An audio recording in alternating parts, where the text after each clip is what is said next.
හොඳයි.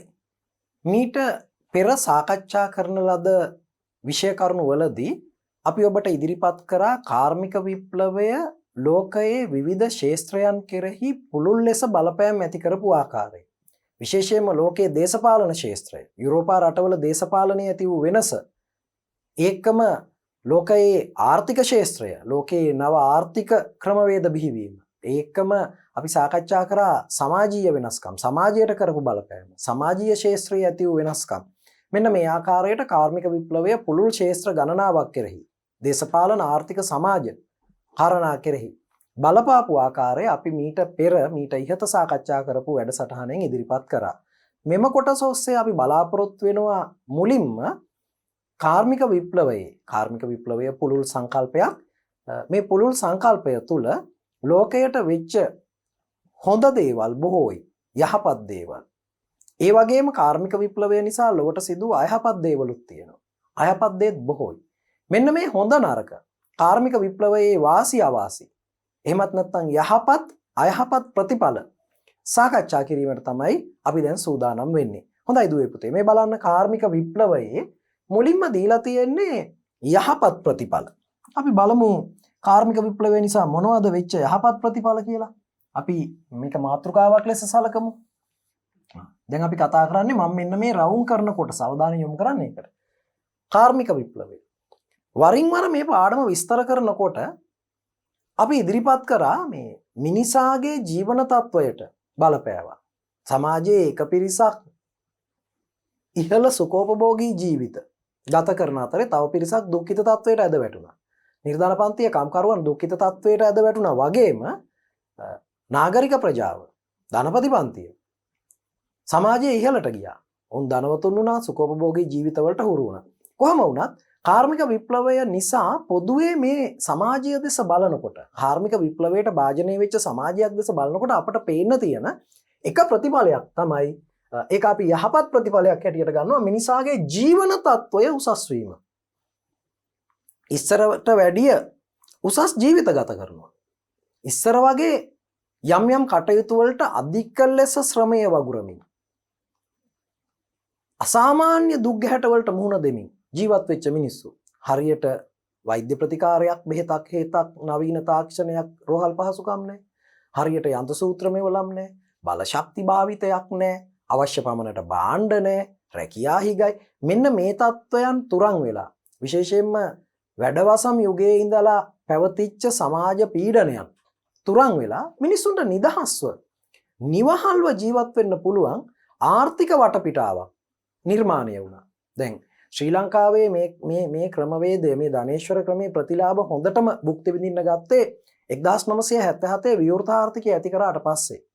ඒතකොට විවෘත ආර්ථිකය ඇති කිරීමත් එක්ක මේ ආනයන අපනයන සීමාවල් ලිහිල් වෙලා විශාල වශයෙන් කාර්මික භාණ්ඩ, තාක්ෂණික භාණ්ඩ, විදේශ භාණ්ඩ අපේ වෙළඳපළට එන්න පටන් ගත්තා. ඊට පස්සේ තමයි මේ මිනිස්සුන්ගේ ජීවන රටාවේ අද තියෙන මේ නවීන තාක්ෂණයත් එක්ක මුසු වීම හරියාකාරව සිද්ධ වුණේ.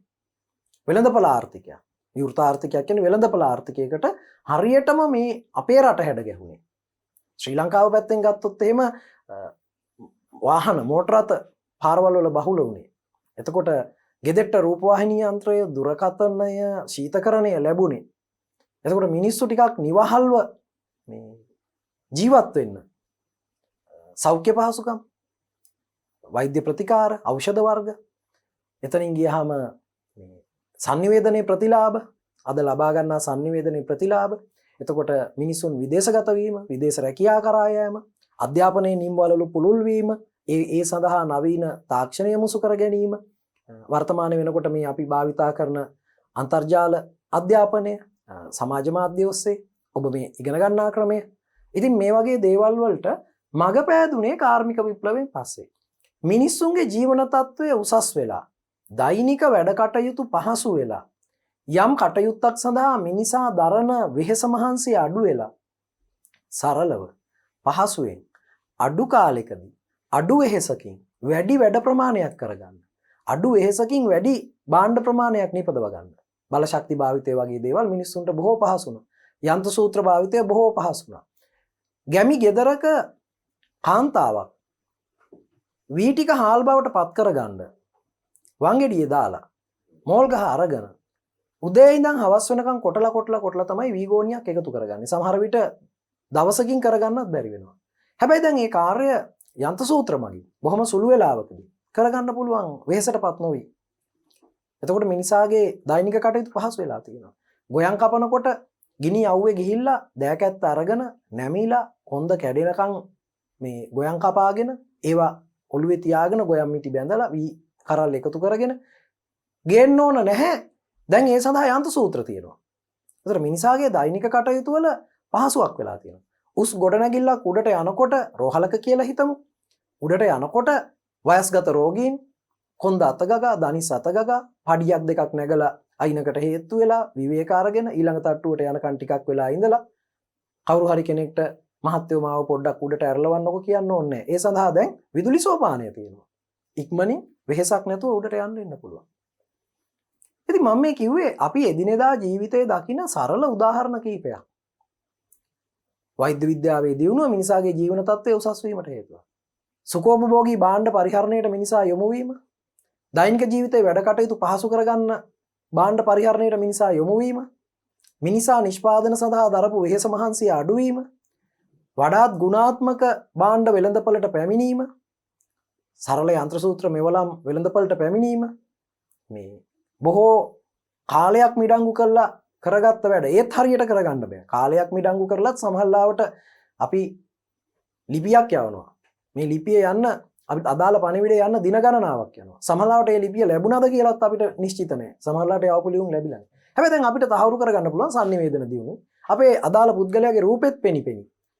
කටහඬත් ඇහියි. ඒ පණිවිඩයම අපිට එක නිමේෂයකින් අඩු මුදලකින් දෙන්න පුළුවන්. දුන්නා වගේම තහවුරුයි අපි කතා කරා කියලා.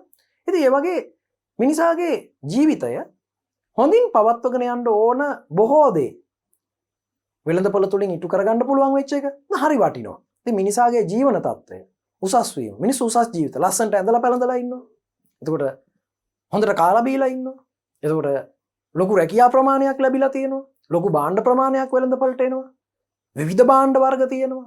එකම භාණ්ඩයේ විවිධ නිෂ්පාදන වෙනස්කම් ප්‍රභේද ඇතුව එනවා. විවිධ මිල මට්ටම් වලට එක එක අයගේ තරාතිරමට මිල මට්ටම් වලට දැන් ජංගම දුරකථනයක් ගත්තොත් රුපියල් 2000 විතර ඉඳලා ලක්ෂ ගාණක් උඩට ජංගම දුරකථන තියෙනවා. ලක්ෂ 7ට 8ට 10ට 15ට. එතකොට මෝටර රථයක් ගත්තොත් විවිධ මට්ටමේ තියෙනවා. එතකොට එක් රටක මෝටර රථයක් මිලෙන් වැඩි නම් ඊට වෙනත් රටකින් ඊට අඩු මුදලට මෝටර රථයක් ගන්න පුළුවන්කම තිබිලා තියෙනවා. එතකොට වායු සමීකරණ පද්ධතියක් තුල කාර්යාලයක් ඇතුලේ වැඩ කරන්න අවස්ථාව ලැබිලා තියෙනවා. මේවා ඔක්කොම මේ විද්‍යාව හා තාක්ෂණය භාවිතා කරලා කරපු නිපැයුම්. ඉතින් ඒ නිසා කාර්මික විප්ලවයෙන් තමයි මේවා අපිට ලැබෙන්න ගත්තේ. කාර්මික විප්ලවය නිසා. ඒතර කාර්මික විප්ලවයේ ප්‍රතිලාභ ඇතැම් මේවා අපිට බ්‍රිතාන්‍ය පාලන සමයේ ලැබුණා. ඉන්පසුව නිදහසින් පසුව විවෘත ආර්ථිකය 1977 ඇති කිරීමෙන් පසුව ලැබිච්ච කොටසක් තියෙනවා. ඒ වගේම මේ මොහොත වෙනකොට ලෝකයෙන් දියුණු තාක්ෂණික දැනුම, දියුණු විද්‍යාත්මක දැනුම, දියුණු වෛද්‍ය විද්‍යාත්මක නිපැයුම්, දියුණු sannivedana නිපැයුම් අපිට ලැබෙමින් පවතිනවා, ලැබිලා තියෙනවා, භුක්ති විඳිනවා. ඉතින් මිනිසාගේ ජීවන තත්ත්වය මේ හැම දෙයකින්ම උසස් වෙලා තියෙනවා. රසවත් ආහාර පාන වර්ග තියෙනවා. එතකොට මිනිස්සු නිතර විදේශගත වෙන්න පුළුවන් පිරිසක් ඉන්නවා. විදේශගත වෙන එක දැන් සමහරුන්ට විදේශගත වෙනවා කියන එක මේ ගමේ යනවා වගේ. ඒ කියන්නේ ගමේ යන්නේ මාසෙකට සැරයක් දෙකක්. අන්න ඒ වගේ සමහරු විදේශගත වෙන්නේ. එතකොට මේ සමීපාරක්ෂක පද්ධතිය හොඳ පහසු වෙලා තියෙනවා. ඔගොල්ලොන්ගේ අර සිංහල පෙළ පොතේ තියෙන්නේ මේ අපිටත් වැසිකිළියක් කියලා පාඩම. ඉතින් ඒකේ එදා තිබ්බ තත්වයයි අද තියෙන තත්වයයි බලන්න. සමීපාරක්ෂක පහසුකම් පුළුල් වෙලා තියෙනවා. මේ ශරීරය ලස්සන කරගන්න, හැඩ කරගන්න, ශක්තිමත් කරගන්න ව්‍යායාම පද්ධති ලැබිලා තියෙනවා. නේද? මේ Tamanට ප්‍රිය උපදවන මෝටර රථයක යන්න පුළුවන්කම තියෙනවා. ඉතින් මේ වගේ ජීවිතයේ සුඛෝපභෝගී කරගන්න පුළුවන් දේවල්. අපි ප්‍රිය කරන, අපි ආස කරන දේවල් භුක්ති විඳින්න පරිසරය කාර්මික විප්ලවය විසින් හදලා දීලා තියෙනවා. ගොඩාක් දුක් විඳපු වැඩවසම් සමාජය වෙනුවට, ගොඩාක් දුක් විඳපු පැරණි මේ රාජාණ්ඩු රදල සමාජය වෙනුවට මේ නිදහසේ ජීවත් වෙන්න පුළුවන් පරිසරයක්. ඔබ දන්නවා රුසියාව වගේ රටවල් වල මේ ප්‍රවේ නිදහසයන්ට දාස බවෙන් මිදෙන්න අවස්ථාව ලැබුණා ව්‍යාපාර දියුණු වෙනකොට, වෙලහෙළ දාම් කරනකොට. කම්කරු වෘත්තිය නියලිලා කීයක් හරි එකතු කරගෙන තමන්ගේ දරුවන් දාස බවෙන් මුදාගත්ත සිදුවීම්. ඒ කියන්නේ වංශාධිපතියාට මුදල් ගෙවා දාස බවෙන් මිදෙන්න පුළුවන් වුණා. එහෙම කළා ව්‍යාපාර පටන් ගත්තා. ව්‍යාපාරිකයෝ බවට පත් වුණා. ඉඩම් මිලදී ගත්තා. ඔය ඇන්ටන් චෙකෝෆ්ගේ මේ චෙරිවත්ත වගේ ඒවා බලන්නකො. ඇන්ටන් චෙකෝෆ් රුසියාවේ නාට්‍යකරුවෙක්, ලේඛකයෙක් බලන්නකො. එතකොට අපිට පේනවා මේ මිනිස්සු නිවහල් වටපිටාවකට හැඩ ගැහෙන්න කාර්මික විප්ලවය තුලින් ඇති කරපු පරිසරය, නාගරික පරිසරය, ආර්ථිකය විවෘත වීම, වාණිජ ආර්ථික රටාව, මිල මුදල් පරිහරණය බහුල වීම, මිනිස්සු අතර මුදල් ගලාගෙන ඒම වගේ දේවල්. බැංකු කටයුතු කොච්චර පහසු වෙලා තියෙනවද බලන්න. ඉස්සර වගේ ගිහිල්ලා රිසිට් එකක් පුරවලා පොලිමේ ඉඳලා සිකියුරිටි මේ අංකල්ගෙන් බැනුම් අහලා මේ ලියපු කොලේ වැරදිලා ආයෙ පුරවලා ඒ කොලේ අඩුපාඩු තියෙනවා කියලා තව කොලයක් අරගෙන කොහොමනේ ඉස්සර වයසක උන්දලා එහෙම මේ වයසක උදවිය එහෙම මේ ආච්චි අම්මලා සීයලා වැඩි හිටියෝ එහෙම මේ බැංකුවට ගිහින් ගනුදෙනු කරේ ඇස් පේන්නේ කන්නාඩිය ගෙනල්ලා නැහැ තව කෙනෙක්ට කොලේ පුරවලා දෙන්න. දැන් ඒ මුකුත් ඕනේ නැහැ. මේ ඇඟිලි සලකුණක් දුරින් බොහෝ දේවල් ඉටු කරගන්න පුළුවන්කම ලැබිලා තියෙනවා. දැන් ඉස්සර වගේ මේ වෛද්‍යවරයෙක් ගාවට යන්න පොලිමේ ඉඳලා මේ එහෙම ඕනේ නැහනේ. දුරකථනයෙන් අවශ්‍ය වෛද්‍යවරයා වෙන් කරගන්න පුළුවන්කම ලැබිලා තියෙනවා. බැංකුවට ඇතුළට නොගිහින් මුදල් දාන්න මුදල් ගන්න පුළුවන්කම ලැබිලා තියෙනවා. බැංකු පොත මාක් කරගන්න ඕනේ ඔක්කොම ජංගම දුරකථනයට එනවා. බිල්පත් ගෙවීමේ ඉඳලා මුදල් ගෙවීමේ ඉඳලා ගනුදෙනු කිරීමේ ඉඳලා මේ ණය පහසුකම් සහිත කාඩ්පත් ලබා දීලා තියෙනවා. ඉතින් මේ හැම එකකින්ම මොකද්ද වෙලා තියෙන්නේ? දැන් ඉස්සර ගෙදරක රූපවාහිනියක් තියෙනවා කියන්නේ බොහොම කලාතුරකින් සුඛෝපභෝගී. ඊටත් පෙර ගුවන් විදුලි යන්ත්‍රයක් තියෙනවා කියන්නේ හරි අමුතු දෙයක් ගමක ගෙදරක. ඉස්සර ගෙදරකට ලයිට් ගත්තා කියන්නේ දුරකථනයක් ගත්තා කියන්නේ හරි අමුතු දෙයක්. මොකද ඒවා ඒ කාලේ සුලභ නැහැ. ශීතකරණයක් තියෙනවා කියන එක සුඛෝපභෝගී. ගෙදරක වාහනයක් තියෙනවා කියන එක සුඛෝපභෝගී. හැබැයි දැන් ඒවා සාමාන්‍ය දේවල් වෙලා. ඒවා තුලින් තමයි මිනිස්සු තමන්ගේ ජීවන තත්ත්වය භුක්ති විඳින්නේ. උසස් ජීවන තත්ත්වයක් ගත කරන්නේ. නිදහස් ජීවන තත්ත්වයක් ගත කරන්නේ. දැන් දුරකථනයක් නැති ගෙදරක් නෑ. දැන් ඉස්සර ගෙදරක ෆෑන් එකක් හයි කරනවා කියන එක හරිය ලොකු දෙයක්. එකයි තියෙන්නේ. ඒකත් මේ සාලේ ගාව වැඩිය දාන්න දෙන්නේ. කෑකෝ ගහවක කන්න එපා නාස්ති කරන්න එපා. දැන් සාමාන්‍යයෙන් නාගරික පැලැන්තියේ සල්ලි තියෙන මිනිස්සු ෆෑන් එක නෙමෙයි. වායු සමීකරණ පද්ධතියක්ම හයි කරගන්න. ඉතින් මේවා තාක්ෂණයේ ප්‍රතිලාභ, දැනුමේ ප්‍රතිලාභ, බුද්ධියේ ප්‍රතිලාභ, ඒ වගේම විද්‍යාවේ ප්‍රතිලාභ දැන් මිනිස්සුන්ට භුක්ති විඳින්න අවස්ථාව ලැබුණා කාර්මික විප්ලවය නිසා. ඒ කාර්මික විප්ලවයේ ප්‍රතිලාභ තමයි අද අපි මේ භුක්ති විඳින්නේ. මේ ඔබ ඉගෙන ගන්න ඒ කාර්මික විප්ලවයේ ප්‍රතිලාභය. මේ sannivedanakam, මිදිවුණු sannivedanakam. ඉස්සර මේ විදියට ඉගෙන ගන්න අවස්ථාව ලැබුණේ නැහැ. අතීතේ නම් තිබ්බේ ගුරු ගෙදෙට්ට ගිහිල්ලා, ගුරුවරයාට තුටුපඬුරු අරන් ගිහිල්ලා අවුරුදු 10ක් විතර බැල මෙහෙවරත් කරලා ශිල්ප ඉගෙන ගන්නවට අමතරව එහෙම ක්‍රමයක් නේ. වැලි පිල්ලේ අකුරු ලියලා, ගල්ල ඇල්ලේ ලියලා, ඊට පස්සේ පුස්කොළවල ලියලා, ඊට පස්සේ කඩදාසි කොලේට ඇවිල්ලා, ඊට පස්සේ ඒක පරිගණක මුද්‍රණය බවට පත් වෙලා අද මේ භාවිතා කරන විද්‍යුත් ක්‍රමය මේ ඉගෙන ගන්න ක්‍රමය දක්වා ඇවිත් තියෙන්නේ. ඉතින් මේක තව කොතරම් පුළුල් වෙයිද? මිනිස්සු උත්සාහ කරනවා මේ වන විට අඟහරු ජනාවාස කරන්න. දැන් ඉස්සර ලොකු අභියෝගයක් නේ හඳට යනවා කියන එක. ඉතින් හඳට පාතැබුවට පස්සේ දැන් හඳ ජනාවාස කිරීම නෙමෙයි අඟහරු ජනාවාස කිරීම දක්වා වූ මිනිස්සුන්ගේ සිතුවිලි දියුණු වෙලා. තාක්ෂණය භාවිතා කළා. විද්‍යාත්මක දැනුම භාවිතා කළා. මේ ආතර් සී ක්ලාර්ක්ගේ සංකල්ප, නිකොලා ටෙස්ලාගේ සංකල්ප උදව් කරගෙන මිනිස්සු දැන් උත්සාහ කරනවා අඟහරු ජනාවාසකරණය කරන්න. අඟහරුගේ පදිංචි වෙන්න. ඒ තරමටම මිනිස්සු කාර්මික තාක්ෂණික දැනුමෙන් ඉහළයි. ඒව කොතෙක් දුරට සාර්ථක වෙයිද නැද්ද කියලා අපි දන්නේ නැහැ. එහෙම දරපු ඇතැම් උත්සාහයන් අසාර්ථක වෙච්ච අවස්ථාත් තියෙනවා. ඔබ දන්නවා මයිකල් ජැක්සන් කියන සුපිරි පොප් ගායකයා.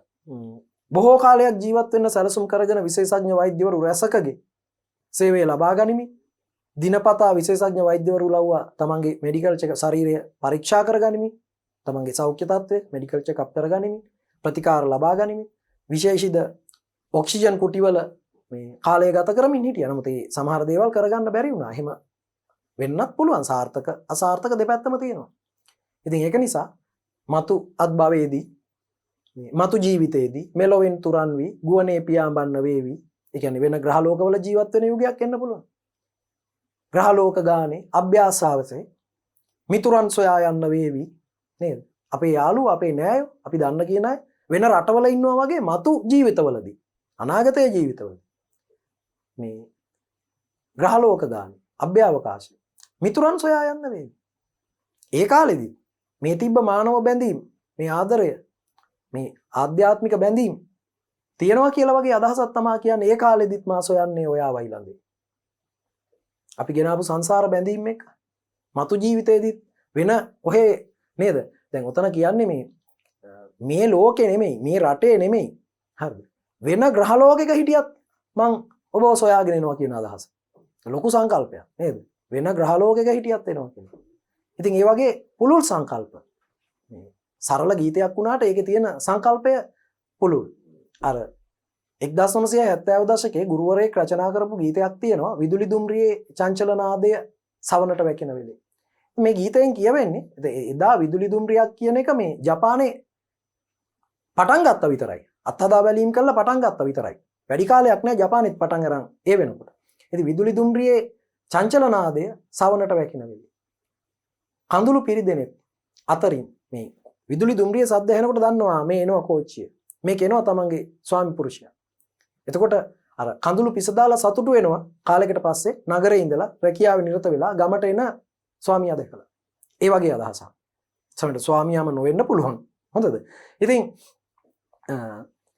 මේක එක තැනක කියනවා මේ මිනිසා පළමුව සඳ තරණය කළ විසිතුරු කතන්දරේ. කාර්මික විප්ලවයෙන්. මිනිසා පළමුව සඳ තරණය කළ විසිතුරු කතන්දරේ.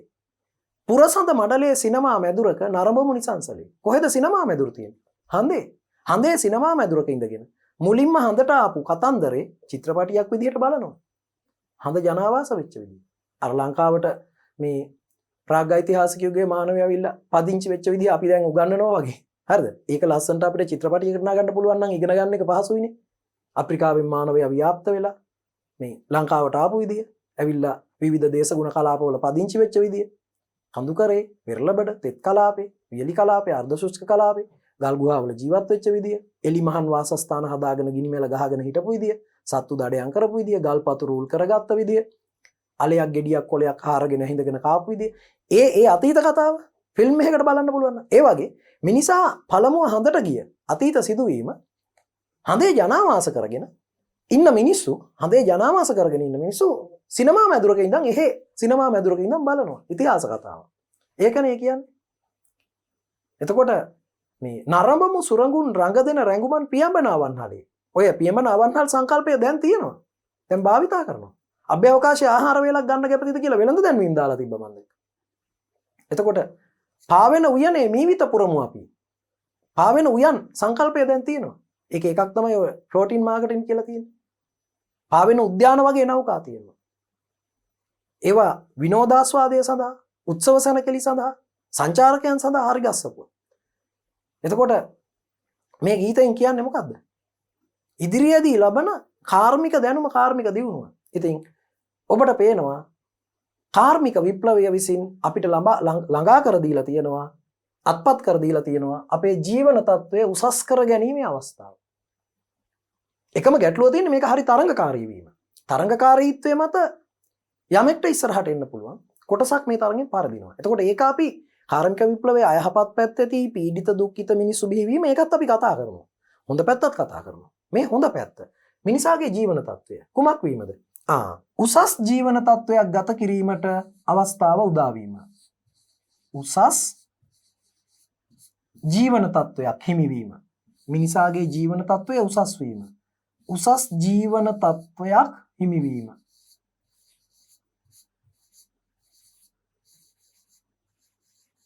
මිනිසාට උසස් ජීවන තත්ත්වයක් ලැබුණා. උසස් ජීවන තත්ත්වයක් ලැබීම. මිනිසාගේ දෛනික කටයුතු යන්ත්‍ර සූත්‍ර නිසා, බොහෝ කටයුතු බල ශක්තියෙන් සිදු කරන නිසා පහසු වුණා. සිමෙන්ති බදාම අනලා, මහන්සි වෙලා අනලා, තාච්චි වලට දාලා උඩ තට්ටුවක කොන්ක්‍රීට් ස්තරයක් දානකොට, ස්ලැබ් එකක් දානකොට තාච්චියෙන් තාච්චිය කම්කරුවෝ පඩිපෙල් වල ඉඳගෙන, පලංචි වල ඉඳගෙන, අට්ටාල වල ඉඳගෙන උඩට උසට තියාගත්ත ඒවට කියනවා මේ රැඳවුම් වලට මේ පලංචියට අපේ ගම්වල කියන්නේ බූරුවා. මේ බූරුවෝ පාවිච්චි කළා තාච්චියෙන් තාච්චිය අතින් අතට උඩට යවනවා. දවසම මහන්සි වෙලා තාච්චි වලින් සිමෙන්ති ඇඟ පුරාම වැක්කිරිලා විශාල සිමෙන්ති බදාම ප්‍රමාණයක් කොන්ක්‍රීට් ප්‍රමාණයක් අහක ගිහිල්ලා මිනිස්සු අතින් අත උඩට යවලා බොහෝ දුක් විඳලා දවසක් මහන්සි වෙලා පොඩි කොටසක කොන්ක්‍රීට් ස්ලැබ් එකක් දාගන්නවා වෙනුවට අන්නන ලද මික්ස්චර් එක ගෙනල්ලා කොන්ක්‍රීට් එකවර හෝස් එකෙන් විනාඩි 10ක් 15ක් වගේ කෙටි කාලෙකදී ඉහළ ගොඩනැගිල්ලකට යවා ගන්න පුළුවන් නම් මිනිසාගේ දෛනික කටයුතු මොකද වෙලා තියෙන්නේ? පහසු වෙලා තියෙනවා. මිනිසාගේ දෛනික කටයුතු පහසු වීම.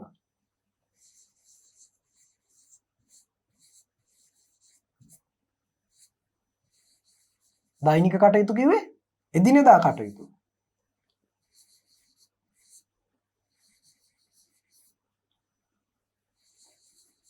මේ තාක්ෂණය මේ යන්ත්‍ර සූත්‍ර මිනිසාගේ කටයුතු පහසු කරලා දීලා තියෙනවා.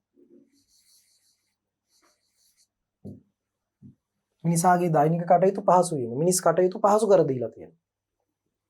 දැන් දීවරයෙක් හබල් ගහගෙන ගිහිල්ලා වැඩි ගැඹුරට යන්න බෑ. හබලක ආධාරයෙන් යන කුඩා ඔරුවක බෝට්ටුවක ආසන්නයේ ඉන්න කුඩා මසුන් කීප දෙනෙක් මහන්සි වෙලා අල්ලගෙන එනවා වෙනුවට ටෝලර් යාත්‍රා තුලින් ගැඹුරු මුහුදේ මාස ගණනාවක් ගිහින් විශාල මසුන් ප්‍රමාණයක් අරගෙන ඒව ගබඩා කරලා තියන්න පහසුකම්. දැන් ඉස්සර මිනිස්සු ගොඩාක් ඈත මාළු අල්ලන්න යන්නේ නැත්තේ අල්ලපු මාළු ටික දවස් දෙක තුනක් ගියාම නරක වෙනවනේ. ඒ නිසා ගොඩක් අල්ලන් එන්න බෑ. හැබැයි දැන් ශීතකරණ සහිත අධිශීතකරණ සහිත යාත්‍රා තියෙනවා. දින ගණනක් මුහුදේ ගත කරන්න පුළුවන්. ඉතින් ඒ නිසා විශාල මාළු අස්වැන්නක් පහසුවෙන් අල්ල ගන්න. ඒ වගේම මේ කල්තබා ගන්න ක්‍රම තියෙන නිසා ගොඩක් පහසු වෙලා තියෙනවා. මිනිසාගේ දෛනික කටයුතු පහසු වීම. ඔය යම් යම් දේවල් වලට වරින් වර මාස අපේන උදාහරණ ඔබත් මතක් කරගන්න. මෙන්න මේ කටයුත්ත මෙහෙම වෙලා තියෙනවා. මේ දේ මෙහෙම වෙලා තියෙනවා. මිනිස්සු වට වෙලා කැටි උදළු මන්න ගල් කටු ගෙනල්ලා අලවංගු ගෙනල්ලා ගෙපලක් කපනවා වෙනුවට මිනිස්සු 20ක් විතර කරපු වැඩේ දවස් දෙක තුනක් බැකෝ යන්ත්‍රයක් ගෙනල්ලා පැය දෙක තුනක් ඇතුළත එක් පුද්ගලයෙක්ට පහසුවෙන් කරන්න පුළුවන්. මේ පහසු වීම මිනිස් කටයුතු දෛනික කටයුතු පහසු වීම. ඒ වගේම තාක්ෂණය භාවිතා කරන්න භාණ්ඩවල ගුණාත්මක බව වැඩි වෙනවා. අතින් රෙදි වියනවට වඩා යන්ත්‍ර සූත්‍ර වලින් රෙදි වියන එක ලස්සනයි. පිළිවෙලයි. නීට් එක කියන එක තියෙනවා. නීට්. අතින් රෙදි මහනවට වඩා ඉදි කට්ටට නූල දාලා මැෂිමින් මහන එක ලස්සනයි. පිළිවෙලයි. ක්‍රමවත් විධිමත්. නීට් එක කියලා තියෙන්නේ. අතින් සමහර දේවල් නිෂ්පාදනය කරනවට වඩා යන්ත්‍ර සූත්‍ර වලින් කරන එක තමයි වඩාත් විධිමත් ක්‍රමය. ඒ නිසා භාණ්ඩවල ගුණාත්මක බව යන්ත්‍ර සූත්‍ර භාවිතය නිසා භාණ්ඩවල ගුණාත්මක බව වැඩි වෙලා තියෙනවා.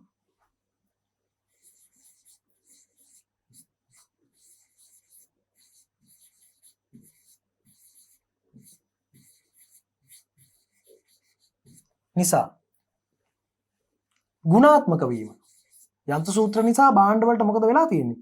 යන්ත්‍ර සූත්‍ර නිසා ගුණාත්මක වීම.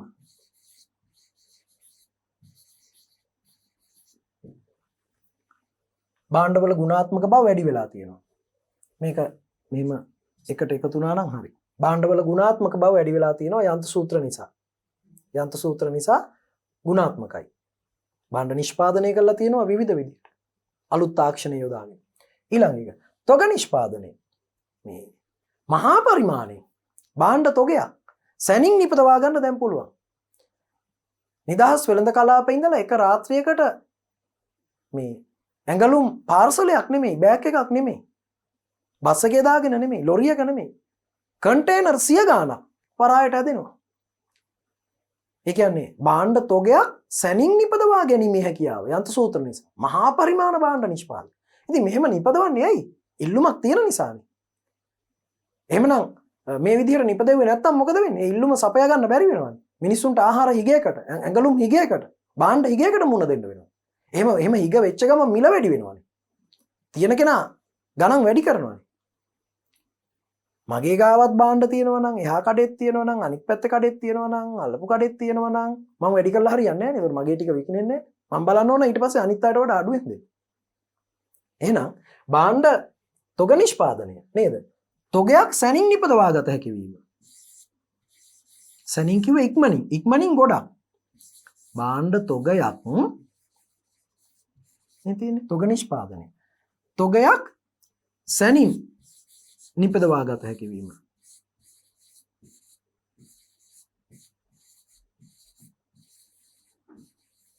තොගයක් සැනින් නිපදවා ගත හැකි වීම. ඊළඟට ජාත්‍යන්තර වෙළඳාම. ජාත්‍යන්තර වෙළඳ සමාගම් බිහි වෙලා ජාත්‍යන්තර වෙළඳාම වර්ධනය වෙලා තියෙනවා. ලෝකේම තියෙන දේවල් අපිට එනවා, අපේ දේවල් ලෝකෙට යනවා. අපේ තේ රුසියාවෙත් තියෙනවා, අපේ තේ අරාබියෙත් තියෙනවා, අපේ තේ බ්‍රිතාන්‍යෙත් තියෙනවා. ඒ වගේම අපේ පොල් තෙල් ටික පවා බ්‍රිතාන්‍ය වෙළඳපොලේ තියෙනවා. අපේ කොකෝ ඇට ටික බ්‍රිතාන්‍යයට යනවා. අපේ කෝපි බ්‍රිතාන්‍යයට විතරක් නෙමෙයි, ප්‍රංශයට, බෙල්ජියමට, ඩෙන්මාර්කටත් ගිහින් තියෙනවා. අපේ රටේ නිෂ්පාදනය කරන්නේ. එහෙමනම් ජාත්‍යන්තර වෙළඳාම, ලෝක වෙළඳපොලේ ලෝකයේ තියෙන දේවල් අපිට භුක්ති විඳින්න පුළුවන්, ගන්න පුළුවන්. ලෝකේ තියෙන ඖෂධ වර්ග, ලෝකේ තියෙන නවීන කාර්මික තාක්ෂණික උපකරණ, ලෝකේ තියෙන මෝටර රථ අපිට ගන්න පුළුවන්. ජාත්‍යන්තර වෙළඳාම වර්ධනය වෙලා. එක් රටක නිපදවන දේ තව රටකින් ගන්න පුළුවන්. එක් රටක නිපදවන දේ ලෝකෙම බෙදා හරිනවා. අද භාණ්ඩ නිෂ්පාදනය කරන්නේ තමන්ගේ රටට විතරක් නෙමෙයි, ලෝකෙම ඉලක්ක කරගෙන. අන්තර්ජාතික වෙළඳ සමාගම් බිහි වෙලා තියෙනවා, බහුජාතික සමාගම්. අපේ රටේ විදේශ සමාගම් ක්‍රියාත්මක වෙනවා. විදේශ ආයෝජකයෝ ඇවිල්ලා ඉන්නවා, නිෂ්පාදනය කරනවා. විදේශ වෙළඳ සැල් තියෙනවා. එහෙමනම් අන්තර්ජාතික වෙළඳාම දියුණු වෙනවා.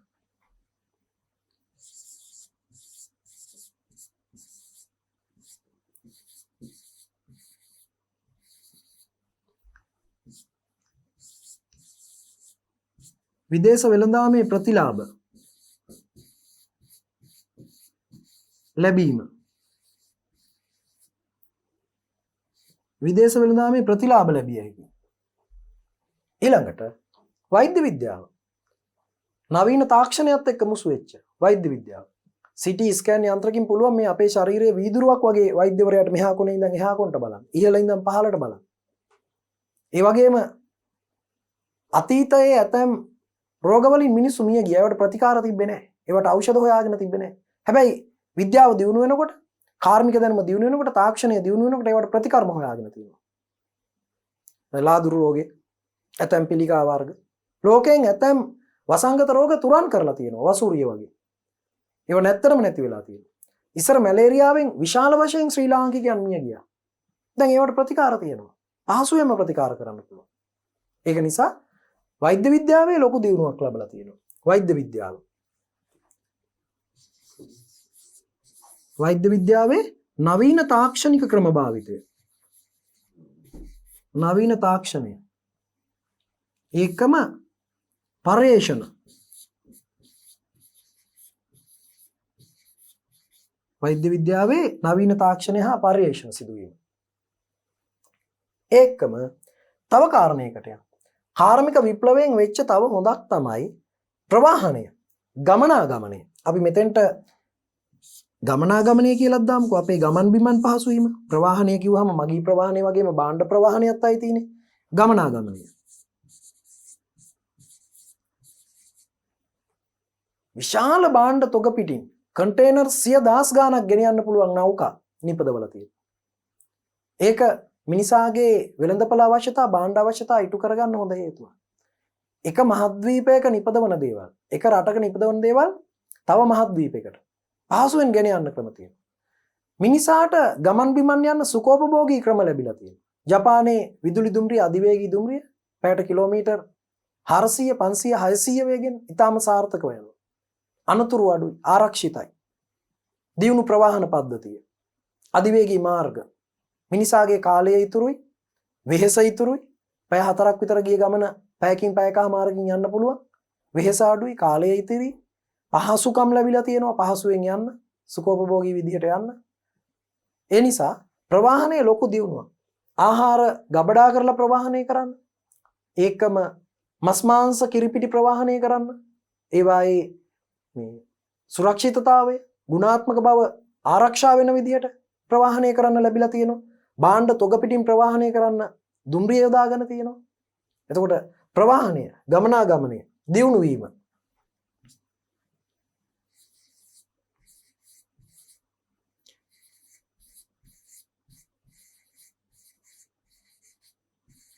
මගී ප්‍රවාහනය හා භාණ්ඩ ප්‍රවාහනය ඉක්මන් වීම, ආරක්ෂිත වීම.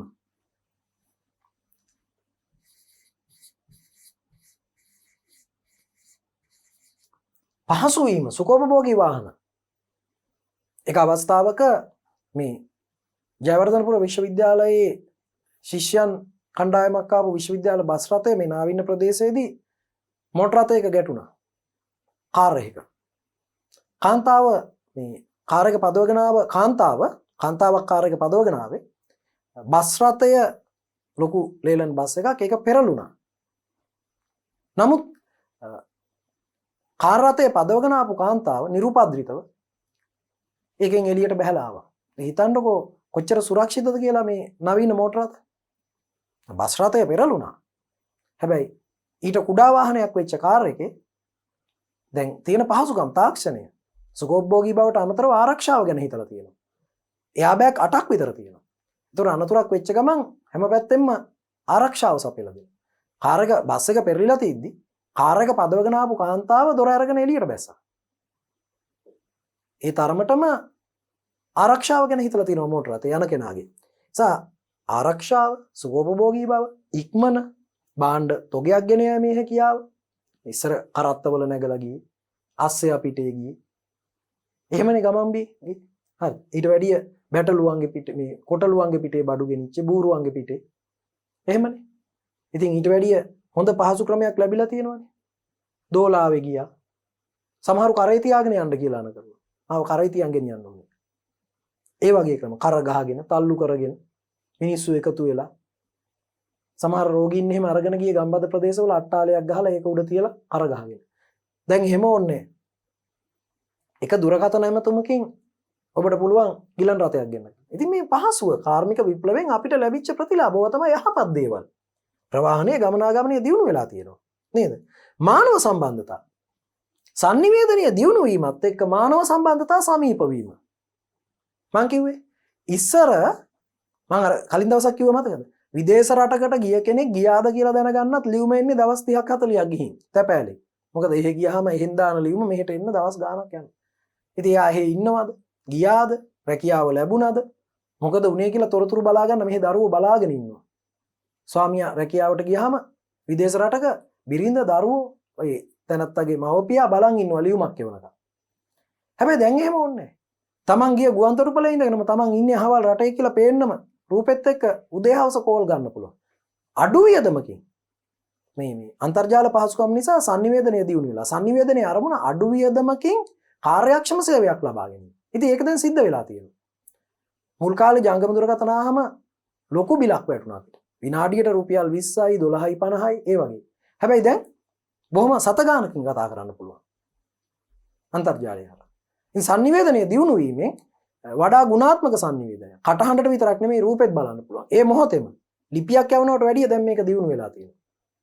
අතීතයේ තිබ්බ ක්‍රමයක් දන්නවනේ. සතෙකුගේ කකුලේ ගැට ගහලා පණිවිඩයක් යවන්න, ඊතලයක ගැට ගහලා යවන්න. ඕවනේ තිබ්බේ. ඉතින් ඒකත් එක්ක බලනකොට දැන් තොරතුරු sannivedanaya කොච්චර දියුණුද? තොරතුරු තාක්ෂණය දැන් කොච්චර දියුණුද? නේ? එහෙනම් මානව සම්බන්ධතා පුළුල් වෙලා තියෙනවා sannivedanaya දිනුසා. ලෝකෙම දැක ගන්න පුළුවන්. ලෝකෙම දකින්න පුළුවන් ජංගම දුරකථනය. දැන් දුරකථනය කියන්නේ දුරකථනයක් නෙමෙයි. ලෝකෙ මේ මොහොතේ වෙන දේවල් මේ මොහොතේ දැනගන්න පුළුවන්. අතීතේ අපි විදේශ රටක නායකයෙක් ගැන, පාලකයෙක් ගැන, රජෙක් ගැන අහලා තිබ්බට දැකලා නැහැ. පොතපතක සඳහන් වෙච්ච දෙයක් විතරයි. දැන් එහෙම නෙමෙයි. දකින්න පුළුවන්. ඇහුම්කන් දෙන්න පුළුවන් කියන දෙයට. අපි රූපේ දකින්නකටම දන්නවා මේ ඇමරිකාවේ ජනාධිපතිතුමා, මේ ඉන්දියාවේ අග්‍රාමාත්‍යවරයා, මේ රුසියාවේ ජනාධිපතිවරයා, මේ බ්‍රිතාන්‍ය රජින කියලා දැන් රූපේ දකින්නකොටම දන්නවා. මොකද ඒ තරම් අපිට හුරුයි. ලෝකෙම මිනිස්සු දැන් අපිට සමීපයි. දැන් අපි නිකන් විශ්ව ගම්මානයක ඉන්නවා කියලා කිව්වේ ඒකයි. ආතර් සී ක්ලාර්ක්ගේ සංකල්පයක්නේ විශ්ව ගම්මාන සංකල්පය. මුලින්ම ගෙනාවේ එතුමා. පස්සේ ඒක දියුණු කළා ඒ මට්ටමට අද වෙනකොට භාවිතා කරන්න ගොඩක් අය දායක වුණා. ඉතින් මුළු ලෝකෙම එක ගමක් වගේ වෙලා. දැන් අපිට නිතර දකින්නේ අපි දන්න කියන ගමේ මිනිස්සුනේ. අපේ යවට ඉන්න මිනිස්සුනේ. හැබැයි දැන් ලෝකෙම අපි දන්න කියන තත්ත්වයට ඇවිල්ලා. ලෝකෙම ගැන දැන් අපි දන්නවා අපේ ගම වගේ. ලෝකෙම නායකයෝ අපි දන්නවා. ගමේ මිනිස්සු වගේ දැන් ලෝකෙ මිනිස්සු අපි අඳුරන්නේ. ඒ තරමට ලෝකයේ සමීප වෙලා.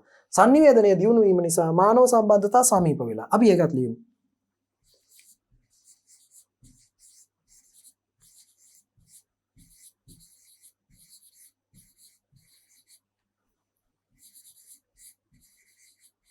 sannivedanaya දියුණු වීම. ඒ නිසා මොකද උනේ? ලෝකයේ මානව සම්බන්ධතා සමීප වෙලා තියෙනවා. විශ්ව ගම්මාන සංකල්පයකට ඇවිල්ලා තියෙනවා. මුළු ලෝකෙම එක තැනක් වගේ වෙලා තියෙනවා. මානව සම්බන්ධතා සමීප වෙන්න, මිනිස්සුන්ගේ බැඳීම් වැඩි වෙන්න, දැන හැඳුනුම්කම් වැඩි වෙන්න, ලෙන්ගතුකම් වැඩි වෙන්න මේ sannivedana උදව් වෙලා තියෙනවා. ලිපියකින් එහා ගිය, දුරකථන ඇමතුමකින් එහා ගිය sannivedana පහසුකම්. අපි නන්නාඳුනන රටවල අපිට මිත්‍රයෝ හැදිලා තියෙනවා. ඉතින් මේ ඔක්කොම ප්‍රතිලාභ අපට ලැබිලා තියෙන්නේ sannivedanය දියුණු වීම නිසා. අපි මේ කතා කළේ මෙතෙක් වෙලා කාර්මික විප්ලවයේ අපිට ලැබිච්ච හොඳ දේවල් ටික, යහපත් ප්‍රතිඵල, වාසි පැත්ත. අපි අවාසි පැත්තටත් යමු. ඔබට මේ බලනකොටම පේනවා උග්‍ර පරිසර දූෂණ ගැටලුවක්. වායුගෝලීය දූෂණය, කර්මාන්ත ශාලාවලින් නිකුත් වන කාබන් ඩයොක්සයිඩ්, කාබන් මොනොක්සයිඩ්, විසදුමාරය ඕසෝන් ස්තරයට පවා හානි කරලා සූර්යාගේ අහිතකර කිරණ පාලනය කරන්න අපිට තියෙන හිරු වියන ආවරණය තමයි ඕසෝන් ස්තරය. එයට පවා හානි වෙන මට්ටමට ඕසෝන් ස්තරය සෑදී තිබෙන්නේ ඔක්සිජන් වලින්නේ, ඝන ඔක්සිජන් වලින්නේ. ඔක්සිජන් ලේයර් කීප් 3කින් කියලා අපි අහලා තියෙනවා. සමහරට විද්‍යාව සමීට වැඩිය මේ ගැන කියලා දෙයි. බලන්න එයට පවා හානි වෙන මට්ටමට. දැන් ජපානයේ ඇතම් නගරවල මිනිසුන්ට වීදිවල සැරිසරන්න බෑ. ඇයි ඒ තරම් උග්‍ර පාරිසරික ගැටලු. ශෝෂණය කරන්න අපහසු වෙලා මිනිස්සු ඇද වැටෙනවා. නැත්නම් කර්මාන්ත ශාලා ඇතුලේ ශෝෂණය අපහසු වෙලා මිනිස්සු ඇද වැටෙනවා. මොකද ඔක්සිජන් ප්‍රතිශතය අඩු වෙලා වායුව. එතකොට කෘත්‍රිම ශෝෂණ පද්ධති කුටි සවි කරලා තියෙනවා සමහර රටවල් වල වීදි දෙපස. කර්මාන්ත ශාලා භූමිවල. එවන ඔබට පේනවා කාර්මික විප්ලවයේ අයහපත් පැත්ත කිව්වම මේ ඔබ දකින්නේ පරිසර දූෂණය කියන එකේ වායු දූෂණය කියන එක. වායු ගෝලයට වෙච්ච හානිය. කර්මාන්ත ශාලාවල දුමාරය නිසා. මේ තියෙන්නේ ගොඩබිම සහ ජලය දූෂණය වෙච්ච අවස්ථා. තව මීට අමතරව ශබ්ද දූෂණය, හඬ දූෂණයත් ගන්න පුළුවන් ශබ්ද. නාගරික ප්‍රදේශවල තොරතෝංචියක් නැතුව ඇහෙන ශබ්දය අපිට හිසරදයක් හැදෙනවා. හිසරදයක් බවට පත් වෙනවා නාගරික ප්‍රදේශයක යනකොට රථවාහන දුමාරේ. නාගරික රථවාහන සහ වෙළඳ සැල්වල, කඩපිල්වල, කර්මාන්ත ශාලාවල ශබ්දය. දූවිල්ල, අපිරිසුදු දසුන්, ඒවයෙන් ඇතිවන පීඩනය, ඒ දුර්ගන්ධය නිසා අපිට සමහර නාගරික ප්‍රදේශවල ගියාම සමහරුන්ට ඔළුවේ ගැක්කුමයි කියනවා, කලන්තේ වගේ කියනවා, කැරකැවිල්ල වගේ කියනවා, යන්න කැමති නෑ, වාහනෙන් එළියට බහින්න කැමති නෑ. ඒ තමයි පරිසර දූෂණය. එතකොට මේ ජල දූෂණය ඔබ දකිනවා. ජලයට එකතු වෙලා තියෙන විශාල අපද්‍රව්‍ය ප්‍රමාණය. දි รา පත් නොවන පොලිතින් ප්ලාස්ටික් ඇතුළු. ඒ වගේම විෂකාරක වායුගෝලයට වගේම පසටත් විෂකාරක මිශ්‍ර වෙනවා. ජලයටත් විෂකාරක මිශ්‍ර වෙනවා. නාවික ගමනාගමනය නිසා පහුගිය කාලේ මේ නැවක් ගිනි ගැනීමකට ලක් වෙච්ච සිද්ධියක් ඔබ ඇහුවා. විශාල වශයෙන් වෙරළට හානි සිද්ධ වුණා. වෙරළට වෙච්ච ලොකුම හානිය හැටියට ඒක වාර්තා කරා. එතකොට ඔබ දකිනවා මේ ගොඩබිම් අපවිත්‍ර වෙලා තියෙනවා. කාර්මික අපද්‍රව්‍ය නිසා, නාගරික අපද්‍රව්‍ය නිසා, කැලිකසල නිසා, කර්මාන්ත ශාලා වලින් බැහැර කරන දේවල් නිසා. එතකොට මිනිස්සුන්ට විතරක් නෙමෙයි සතා සිව්පාවට විශාල හානියක් ගෙන දෙනවා මේ පරිසරය අපවිත්‍ර වීම. ප්‍රවාහනය නිසා ඔබ බලන්න ඉස්සර තිබ්බේ ගල් අඟුරු දුම්රිය. දුම්කෝච්චියක් කියලා කියන්නේ. අඟුරු කකා වතුර බිබී කොළඹ දුවන යකඩ යකා කියලා ඉස්සර මිනිස්සු කිව්වේ ගල් අඟුරු අධික ලෙස භාවිතා වෙනවා. අඟුරු කකා වතුර බිබී වාෂ්ප බලයෙන් ක්‍රියා කරන එන්ජින් එක තිබ්බේ. ඒ නිසා ඒ වායෙන් පරිසරයට නිකුත් වෙච්ච උෂ්ණත්වය ඒ වගේම දුමාරය අධිකයි. මේ නිසා සිදුවෙන්න පුළුවන් ලොකු හානියක් තමයි මේ අම්ල වැසි ඇති වෙන්න පුළුවන්. ඔබ දන්නවා මේ ගල් අඟුරු බලාගාරවල, තාප බලාගාරවල ලොකු පරිසර හානියක් සිද්ධ වෙනවා ගල් අඟුරු දහනය නිසා. ඒ සිද්ධ වෙන හානියෙන් වායුගෝලීය උෂ්ණත්වය ඉහළ යන්න පුළුවන්. වායුගෝලීය උෂ්ණත්වය ඉහළ ගිහිල්ලා ඒක ඍජු ලෙස අපිට බලපානවා අම්ල වැසි වලින් හිරු එළිය හරහා අහිතකර කිරණ පැමිණීම, උෂ්ණත්වය වැඩි වෙලා ඇති වෙන ප්‍රශ්න වගේ දේවල් වගේම අර ද්‍රවීය ප්‍රදේශවල තියෙන උත්තර ද්‍රවයේ වගේ තියෙන ග්ලැසියර් හිමකඳු දියවීමට බලපානවා. එසේ හිමකඳු දියවීම තුලින් සාගර ජල මට්ටම ඉහළ යනවා. එතකොට කුඩා රාජ්‍ය, දූපත් රාජ්‍ය වලට ඒක බලපානවා. සාගර ජල මට්ටම ඉහළ යනවා. ඉතින් මෙන්න මේ වගේ අහිතකර තත්ත්වයන්. එතකොට මේ බලන්නකෝ. ඔබ මේ දකින්නේ අධිවේගී ගුවන් යාන. ගුවන් යානයකට ලොකු බල ශක්තියක් අවශ්‍යයි. අධිවේගී ගුවන් යාන වලට ගොඩක් බල ශක්තිය අවශ්‍යයි. නිසා දහනය වන ඉන්ධන ප්‍රමාණය වැඩි. ඒ නිසා වායුගෝලයට වෙන හානිය අතිවිශාලයි මෙවැනි ගුවන් යානවලින්. අධිවේගී ගුවන්. ලෝක යුද සමයන්හි එහෙම මෙවැනි ගුවන් යාන බොහෝ ලෙස භාවිතා කරා. යුද තත්ත්වයන්හි. ගල්ෆ් යුද්ධෙදී, වියට්නාම් යුද්ධෙදී මෙවැනි ගුවන් යාන මේ මට්ටමේ වන වියට්නාම් යුද්ධෙදී තිබෙන්නේ නැහැ. නමුත් ගුවන් යාන බහුල ලෙස යුද ගුවන් යාන භාවිතා කළා. ඒකෙන් විශාල වශයෙන් පරිසරයට සිද්ධ වෙච්ච හානිය වැඩි. ගුවන් යාන භාවිතය. දැන් එහෙනම් ඔබට පේනවා මම මේ සඳහන් කරපු කාරණා ටික විවිධාකාරයෙන් පරිසර දූෂණය සිද්ධ වෙන විදිහ. කාර්මික විප්ලවයේ ඉතා අහිතකර ප්‍රතිඵලයකි පරිසර දූෂණය. එතකොට ඒක අපිට කරුණු කීපයක් යටතේ විස්තර කිරීමට දැනුම තියෙන්න ඕන. ගොඩබිම් දූෂණය, වායුගෝලය දූෂණය, ජලය දූෂණය. ඒවට කරුණු මම පෙන්නුවා.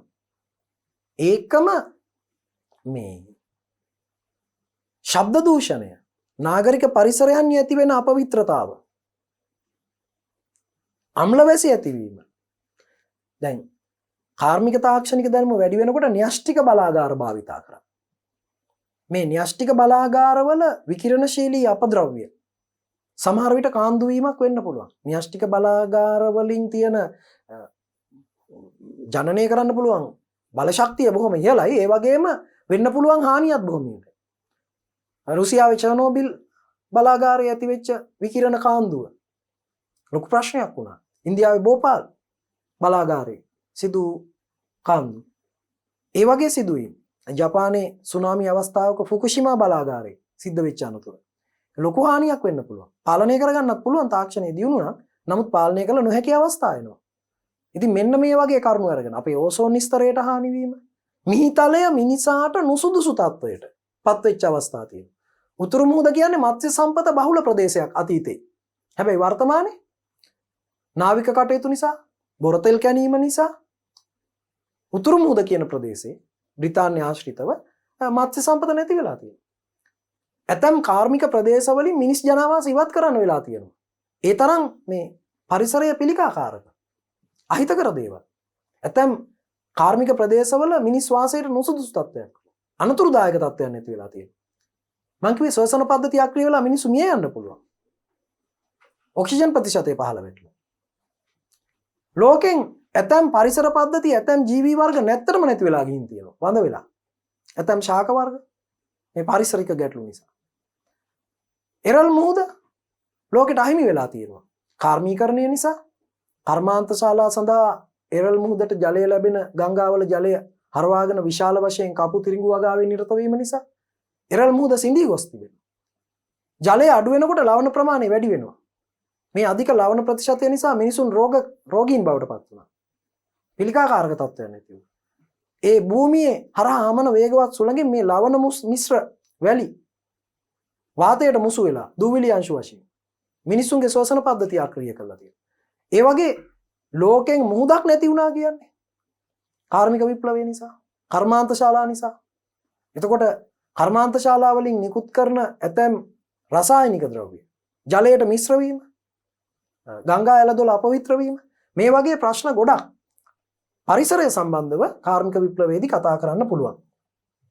කාර්මික විප්ලවයේ අයහපත් ප්‍රතිඵල කියන එකට අපි ගිහින් ඉස්සල්ලාම මේක ලියලා අනිත් රූපරාමු ගැනත් කතා කරමු. දැන් රූපරාමු කීපයකට අදාළ ටික මම ඉස්සල්ලාම ලියලා ඉන්නවා. පරිසර දූෂණය. උග්‍ර පරිසර ගැටලු මතුවීම. මේ වගේ තැනකින් ප්‍රශ්නයක් අහන්න තියෙන ඉඩකඩ වැඩි. ඒ නිසා සූදානම් වෙලා ඉන්න. කාර්මික විප්ලවයේ ඉතාමත්ම අහිතකර ප්‍රතිඵලය තමයි උග්‍ර පරිසර ගැටලු මතුවීම. ශීඝ්‍ර පරිසර දූෂණය.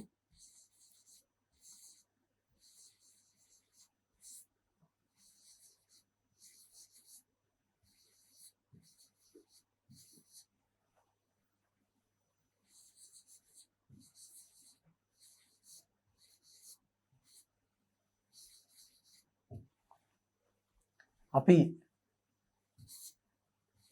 උග්‍ර කියලාත් දාමු. උග්‍ර පරිසර ගැටලු. ඔරොත්තු නොදෙන තරම් පරිසර ගැටලු.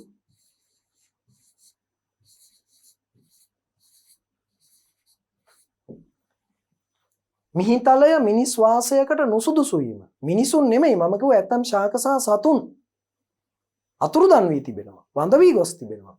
මිහිතලය මිනිස් වාසයට නුසුදුසු තත්වයට පත්වීම.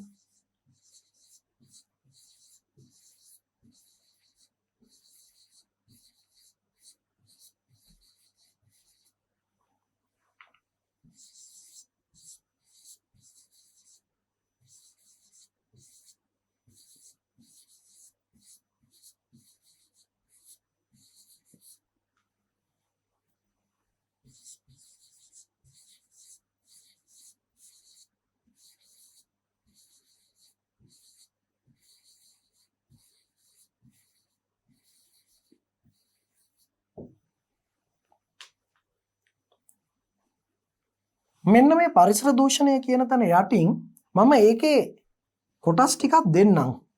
ඒකට අයිති කැලේ ටිකක් තියෙනවා නේද පුතාලා? ජල දූෂණය,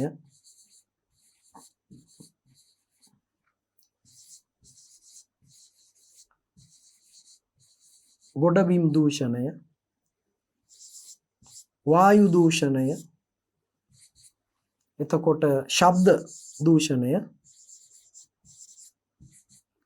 මේවත් ඔබ කරුණු ඉදිරිපත් කිරීමේදී සැලකිලිමත් විය යුතු දේවල්. කරුණු කීපයකින් මේ වගේ දෙයකදී කරුණු කීපයකින් ප්‍රශ්නයක් අහන්න පුළුවන්.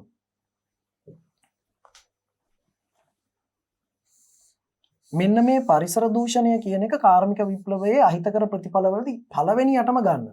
ජල දූෂණය, ශබ්ද දූෂණය, වායු දූෂණය, ගොඩබිම් දූෂණය, මිහිතලය මිනිස් වාසයට නුසුදුසු තත්වයට පත්වීම, ශාක සතුන් වඳ වී යෑම, ඇතැම් සාගර අතුරුදන් වීම, න්‍යෂ්ටික බලාගාර වලින් ඇතිවිය හැකි ඛේදවාචක, මේ වායු දූෂණය සහ වායුගෝලීය උෂ්ණත්වය අධික වීම නිසා සාගර ජල මට්ටම ඉහළ යෑම, හිමකඳු දිය වෙලා ඒකෙන් දූපත් රාජ්‍ය වලට තර්ජන ඇතිවීම, ඇතැම් ප්‍රදේශ වලින් මිනිස් වාසස්ථාන ඉවත් කරන මට්ටමට පැමිණ තිබීම උග්‍ර ගැටලුවක් හැටියට. ඒකෙදි මේ ප්‍රභේද වශයෙන් මේවා වෙන් කරලා දක්වන්න. තව එකකට අපි යනවා. සම්පත්.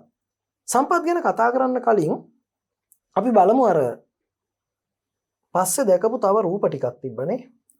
ඒ ටික මොනවද කියලා දැනගෙන හිටියනම් අපි මේ පාඩමේ සමස්තයක් විදියට කතා කරපුවත් මම මෙතෙන්ට දාලා තියෙනවා. මෙන්න මෙතන ඉඳන්. මේ ගල්අඟුරු ආකර ඇතුළත මොන වගේද කියලා බලා ගන්න ඔබට මේක උදව් කරගන්න පුළුවන්. මේක මේ දැන් ගල්අඟුරු ආකර කිව්වම ගල්අඟුරු ආකරම නෙමෙයි. තව පතල් කර්මාන්ත තියෙනවා. ඇයි මිනිරං පතල්? මිනිරං ආකර.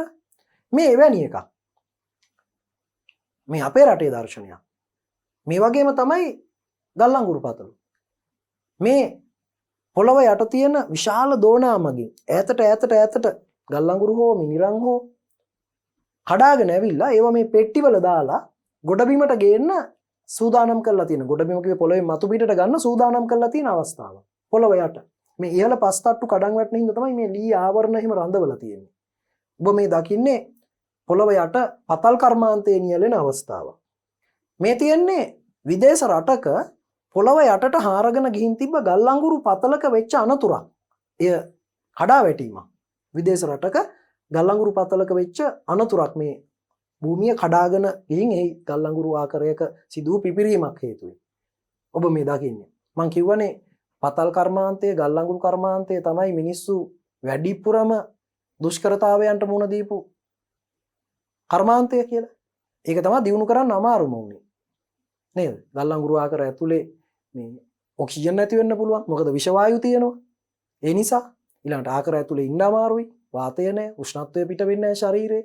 අධික රස්නේ පිටතින් වාතය සංසරණය වෙන්නේ නැති නිසා මේ ජලය උනනවා කියලා මම කිව්වා. ඉතින් පතල් කර්මාන්තය තමයි අමාරුම එක. මේ ලංකාවේ බෝගල පතල තුල ඇතුලේ දර්ශනයක්. මේ කුඩා රේල් පාරවල් වගේ වේ තමයි ආ මිනිරං පටවපු ඩක්කු එළියට ගමන් කරන්නේ. මේ විවරය මේ ඇතුළට යන්න තියෙනවා. මේ පතල් කර්මාන්තයට අයිති රූපයක් ඔබ දකින්නේ. මේත් ඒ වගේ පතලක් ඇතුළත දර්ශනයක්. මේ එක් කරගත්ත පතල් කර්මාන්තයේදී එක් කරගත්ත ද්‍රව්‍ය ගෙන එන්න හදාගත්ත පීලි දෙකක් මේ තියෙන්නේ. මේක මත තමයි ඩක්කුව තල්ලු කරන්නේ. ඔබ දකිනවා මෙහෙම ආරක්ෂක ලාම්පු කීපයක් එහෙම එල්ලලා තියෙනවා. ලොකු මගක් ඇතුළ කරුවලයි. ඉස්සර ගින්දර ගෙනියන්න බෑනේ. දැන් නම් මේ විදිහට පතල් කැනීම් කරන්නේ නැහැ. දැන් මේ පතල් ඇතුලේ බැකෝ යන්ත්‍ර වලින් වැඩ කරන මට්ටමට දියුණුයි. මේ දැන් ඇතුලේ හොඳට ආලෝකයේ විදුලි බලය සපයලා තියෙනවා. මේ කාලේ තිබ්බ තත්ත්වය ඔබට මම මේ පැහැදිලි කරන්නේ. බොහොම දුෂ්කර කර්මාන්තයක් ආකර ඇතුලේ වැඩ කරන එක.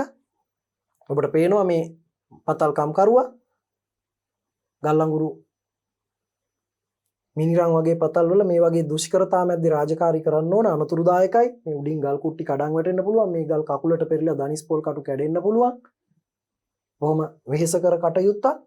මෙන්න මේ තියෙන්නේ අර මම කලින් සඳහන් කරපු මේක අපි කාර්මික විප්ලවයේ අහිතකර ප්‍රතිඵල වලටත් සාකච්ඡා කරනවා. මේ තියෙන්නේ අපි අර කලින් සාකච්ඡා කරපු ශ්‍රමය සූරා කෑම. විශේෂයෙන්ම ළමා ශ්‍රමය යොදාගත්ත ගල්ලංගුරු පතල් වල වැඩට. ළමා කම්කරුවන් කියන වචනේ මේ ওই කාලේ තමයි ආවේ.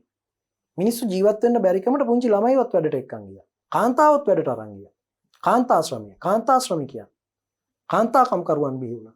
ඉතින් ඔබ මේ දකින්නේ ළමා කම්කරුවන්ගේ ශ්‍රමය. කුඩා දරුවන්, කාන්තාවන් මේ ගල්ලංගුරු ඩක්කුවක් වගේ පොඩි කරත් එකකට පටවලා පීලි දෙකක් දිගේ ඇදගෙන එන්න යොදාගන්නේ පුංචි පිරිමි දරුවෙක් දන්වලක ගැට ගහලා ඒක ඉනේ ගැට ගහගෙන අදින්න ඕන. ඔබ මේ දකින්නේ එවැනි අවස්ථා කීපයක්. කුඩා කම්කරු දරුවන් අවුරුදු 12 13 බොහොම දුෂ්කර ශ්‍රමය සූරාකමින් බොහොම දුෂ්කර තත්ත්වයේ අත්දැකීම් වලට මුහුණ දීපු දරුවන් සූරා කෑමට ලක් වෙච්ච මේ කර්මාන්ත ශාලාවක් තුල ළමා කම්කරුවන් දෙවන්ත යන්ත්‍ර සූත්‍රයක වැඩ කරන අවස්ථාවක්. මේ ඔබේ පාසල් පෙළ පොතේත් මම දැක්ක මේ රූපය දාලා තියෙනවා. මේ අපි අන්තර්ජාලය ඇසුරින් ලබා ගත්තේ. දැන් අපි යමු මෙන්න මේ කාරණයට. සම්පත්. ලෝකයේ තියෙන සම්පත් කාර්මික විප්ලවය නිසා මොකද වුනේ? වැඩි වැඩියෙන් නිපදවනකොට වැඩියෙන් සම්පත් වැය වෙනවා. සම්පත් ඡය වීම. දැන් අපට නුදුරේදීම මූණ දෙන්න වෙන ගැටලුවක් තමයි වැඩිපුර මෝටර රථ භාවිතා කරනකොට මොකද වෙන්නේ? खनिज तेल ක්ෂය වීම. වැඩිපුර නිපදවීම නිසා ලෝකයේ තිබ්බ සම්පත් ක්ෂය වෙමින් පවතිනවා. සම්පත් ක්ෂය වීම. ගල්ලංගුරු ඉවරයි බ්‍රිතාන්‍යයේ. ගල්ලංගුරු ඉවරයි ජර්මනියේ. එතකොට වැඩිපුර නිපදවීම නිසා වැඩිපුර සම්පත් වැය වෙලා. ඒ නිසා සම්පත් හිගතාවයකට මුහුණ දෙන්න වෙනවා ඉදිරි ලෝකයට. ස්වභාවික සම්පත් හිගවීම. ස්වභාවික සම්පත් ක්ෂය වීම. නුදුරේදීම අපිට खनिज तेल ක්ෂය වීමේ අර්බුදයකට මුහුණ දෙන්න වෙනවා. විකල්ප බල ශක්ති හොයා ගන්න වෙනවා. ඒවට කියේ නැත්තම් ඔය තියෙන වාහන ඔක්කොම පැත්තකින් තියලා තියන්න වෙනවා කෞතුක භාණ්ඩ වගේ. ඉස්සර අපිට වාහන කියලා જાතියක් තිබ්බා. ඒවැය තමයි ගියේ. අන්න අර වත්තපල්ලේ ආයිනේ නවත්තලා තියෙනවා. කියලා පෙන්වන්න තමයි තියෙන්නේ. කවුරු හරි ගෙදරට ආවම කට්ටිය වැඩි නම් මේ කියන්න තියෙන්නේ ආවගොල්ලෝ අර එහා පැත්තේ තියෙන වෑන් එකේ ඒකේ වාඩි වෙලා ඉන්න අපි තේ හදන් එන්න කියලා. මාර ප්‍රශ්නයකට මුහුණ දෙන්න වෙනවා නේ. ඒ නිසා සම්පත් අර පිරිමැස්මෙන් භාවිතා කරොත් මේ තියෙන ඛනිජ තෙල් ටික තව අවුරුදු 100කට විතර පාවිච්චි කරගන්න පුළුවන්. නැත්තම් ඊටාම කෙටි කාලෙකින් ඛනිජ තෙල් ඉවර වෙනවා. හේතුව භාවිතය වැඩි වීම. එහෙනම් කාර්මික විප්ලවය නිසා ලෝකයේ සම්පත් ඡය වෙන්න පටන් ගත්තා. ස්වභාවික සම්පත් ඡය වීම.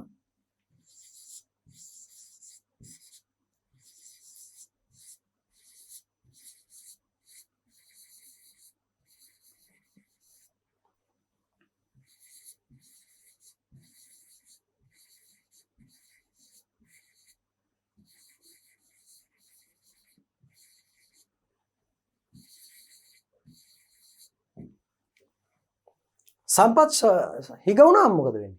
භාණ්ඩ නිෂ්පාදනය කරගන්න බල ශක්තිකාරක නැති වෙනවනේ. සම්පත් ඡය වුණාම නිපදව ගන්න බැරි වුණාම තියෙන භාණ්ඩ ටිකෙන් ඔක්කොම අවශ්‍යතා ඉටු කරගන්න වෙනවා. වෙළඳපොළට භාණ්ඩ එන ප්‍රමාණය හිග වුණොත් මිල අධික වෙනවා. අවශ්‍යතා ඉටු කර ගැනීමේදී ලොකු ප්‍රශ්නයකට මුහුණ දෙන්න වෙනවා. නේද? රස්තිය අඩු වෙන්න වෙනවා, පෝලිං වල ඉන්න වෙනවා. භාණ්ඩ හිගතාවය නිසා ඉස්සර අතීතෙත් තිබ්බේ අපේ රටේ කියන්නේ දැනුත් කියන්නේ හාල් පොළු තිබ්බා, පාම් පොළු තිබ්බා, මිරිස් පොළු තිබ්බා. එහෙම කියලා. ඒ වගේ පෝලිං වල ඉන්න මට්ටමකට මිනිස්සුන්ට යන්න වෙනවා. තියෙන ටික ගන්න පොර කන්න වෙනවා. ඉස්සර පාන් ගෙඩියක් අරන් එන්නත් ගෙදර තරුණ කොල්ල කුරුට්ටෝ පිරිමි 4-5 දෙනෙක් ගියාලු පාන් ගෙඩිය අරන් එන්න උදේ පාන්දර. මොකද ඒක මගදී උදුර ගන්නවා. තියෙන්නේ පාන් ගෙඩිය 1යි 2යිනේ. ගමේ පවුල් 25ක් හිටියට පාන් ගෙඩි 5යි එන්නේ. එතකොට මොකද වෙන්නේ? ඒක උදුරගන්න මග ඉන්නවා කට්ටිය සෙට් වෙලා. පාන් ගෙඩි අරන් එනකොට. එහෙම යුගයක් තිබ්බනේ. ඒක නිසා සම්පත් හිග වුණොත් ආපහු ඒ තත්වයන්ට යන්න වෙනවා. ඒ නිසා ස්වභාවික සම්පත් පරිස්සමෙන් අර පිරිමැස්මෙන් පාවිච්චි කරන එකත් මතු පරපුරට හරි වැදගත්. ඕගොල්ලන්ට හරි වැදගත්. මොකද ඕගොල්ලන්ට තමයි ඒකට මුණ දෙන්න වෙන්නේ. ඊළඟ පරපුරට. ඒ නිසා මේ සම්පත් පරිස්සම් කරගන්න ඕනේ. කාර්මික විප්ලවයේ අහිතකර ප්‍රතිඵලයක් තමයි තව සියවස් ගාණක් ඉදිරියට භාවිතා කරන්න තිබ්බ සම්පත් ටික සියවසක් ඇතුළත ක්ෂය වෙන්න පටන් ගත්තා. සියවසක් ඇතුළත මේ භාවිතය අධික ලෙස ඉහළ ගියා. ගල්ලංගුරු යපස් වගේ. අවුරුදු මිලියන ගාණක්, මිලියන ලක්ෂ ගාණක් තිබ්බ සම්පත් සියවසක් වගේ කාලෙකදී ඉවර වුණා. තව බොහොම ස්වල්පයක් ඉතුරු වෙලා තියෙනවා. ඒ ටික තව සියවසකටවත් පරිස්සම් කරගන්න වෙනවා. ස්වභාවික සම්පත් ඡය වීම අහිතකර ප්‍රතිඵලයක්, අයහපත් ප්‍රතිඵලයක්. ලෝක යුද්ධ තත්ත්වයන් නැතිවීම. කාර්මික විප්ලවයෙන් කොහොමද ලෝක යුද්ධ ඇති වෙන්නේ? කාර්මික විප්ලවය නිසා යටත් විජිත පිහිටුවීමේ තරංගය ඇති වුණා. කාර්මික විප්ලවය නිසා නවාධිරාජ්‍යවාදය කියන සංකල්පය ආවා. නවාධිරාජ්‍යවාදය කියන්නේ යුරෝපයේ හැම බලවත් රටක්ම වැඩි වැඩියෙන් යටත් විජිත පිහිටුවීමේ තරංගයක නිරත වුණා. ඉස්සර වගේ ඇවිල්ලා වෙළඳ ද්‍රව්‍ය ටිකක් අරගෙන යන්න, වරායක් අත්පත් කරගන්න, රටක වෙරළබඩ ප්‍රදේශ අල්ලගෙන මේ භාණ්ඩ හුවමාරු කරගන්න, කුරුඳු කුළු බඩු ටික අරන් යන්න, රජවරු සමග කිවිසුම් ඇති කරගන්න, සන්දාන ඇති කරගන්න, ආගම් පතුරවන්න, බඩු ගබඩාවක් හදාගන්න නෙමෙයි පස්සේ කාලේ යටත් විජිත පිහිටුවේ. තමන්ගේ පූර්ණ දේශපාලන ආධිපත්‍ය යටත් විජිත තුල පිහිටවන්න. ඔය පස්සේ කාලෙක යටත් විජිත පිහිටුවීමේදී බ්‍රිතාන්‍ය ප්‍රංශය උනුන් මරා ගන්න තත්ත්වයට ආවා. යටත් විජිත පිහිටුවීමේ බලතරගෙදී. පසු කාලයක ඇමරිකා එක්සත් ජනපදයත් නිදහසින් පස්සේ උත්සාහ කරා යටත් විජිත පිහිටුවීමේ තරඟට එන්න. ඔවුන් ඔය අග්නිදිග ආසියාතික රටක් වන වියට්නාමය අත්පත් කර ගැනීමට දරපු උත්සාහය. අපි නොදන්නවා වුණාට ඩෙන්මාර්කය වගේ රටවල් ඒ සඳහා උත්සාහ දරුවා. ජපානය ආසියාවේ අධිරාජ්‍යයක් ගොඩනගන්න උත්සාහ කරා. ජපානයේ කාර්මික රටක් වෙනකොට දියුණු කාර්මික නිෂ්පාදන වෙනකොට එයාලටත් ඔන්න තමන්ගේ නිෂ්පාදන විකුණ ගන්න යටත් විජිත. අලෙවි කරගන්න. ඒ වගේම අමුද්‍රව්‍ය ලබා ගන්න. ඔය චීනේ මැන්චූරියාව ප්‍රදේශය, චීනය ඇතැම් ප්‍රදේශ, පිලිපීනය, එතනින් ගියාම ඔය අග්නිදිග ආසියාවේ තියෙන දූපත් රාජ්‍ය සමූහය ඔවුන්ගේ ආධිපත්‍යයට නතු වුණා. ඔවුන් උත්සාහ කරා ආසියාවේ අධිරාජ්‍යයක් හදන්න. ඒ සඳහා ඔවුන් ලොකු යුද බලයක් යෙදුවා. අවසානයේදී ජර්මනියේ යටත් විජිතවාදයට පිවිසුණා. ජර්මනිය අධිරාජ්‍යයක් හදන්න ගියා. බලය ව්‍යාප්ත කරන්න ගියා. ඉතාලිය උත්සාහ කරා. අන්තිමට මොකද වුනේ? ලෝකේ රටවල් අල්ලා ගන්නා තරංගය ඉහවහ ගිහිල්ලා තීව්‍ර වෙලා යටත් විජිත පිහිටුවීමේ තරංගය තීව්‍ර වෙලා යටත් විජිත අත්පත් කරගන්න බලවත් රටවල් අතර ගැටුම් ඇති වුණා. ලෝකේ බලවත් රටවල් පිල් දෙකකට බෙදුණා. යුරෝපයේ බලවත් රටවල් මිත්‍ර පිල, අක්ෂ පිල, නැත්නම් මිත්‍ර පිල මධ්‍යම බලවතුන්ගේ පිල කියලා. ලෝක යුද්ධ අවස්ථා දෙකකදී ඒ අවස්ථා දෙකේදීම රටවල් අත්පත් කර ගැනීමේ, අධිරාජ්‍ය පිහිටුවීමේ, රටවල් යටත් කර ගැනීමේ තරංගය තමයි තිබ්බේ. එහෙනම් ලෝක යුද තත්වයන්ට යටත් විජිත නව අධිරාජ්‍යවාදය නිසා මේක ඇති වුණේ.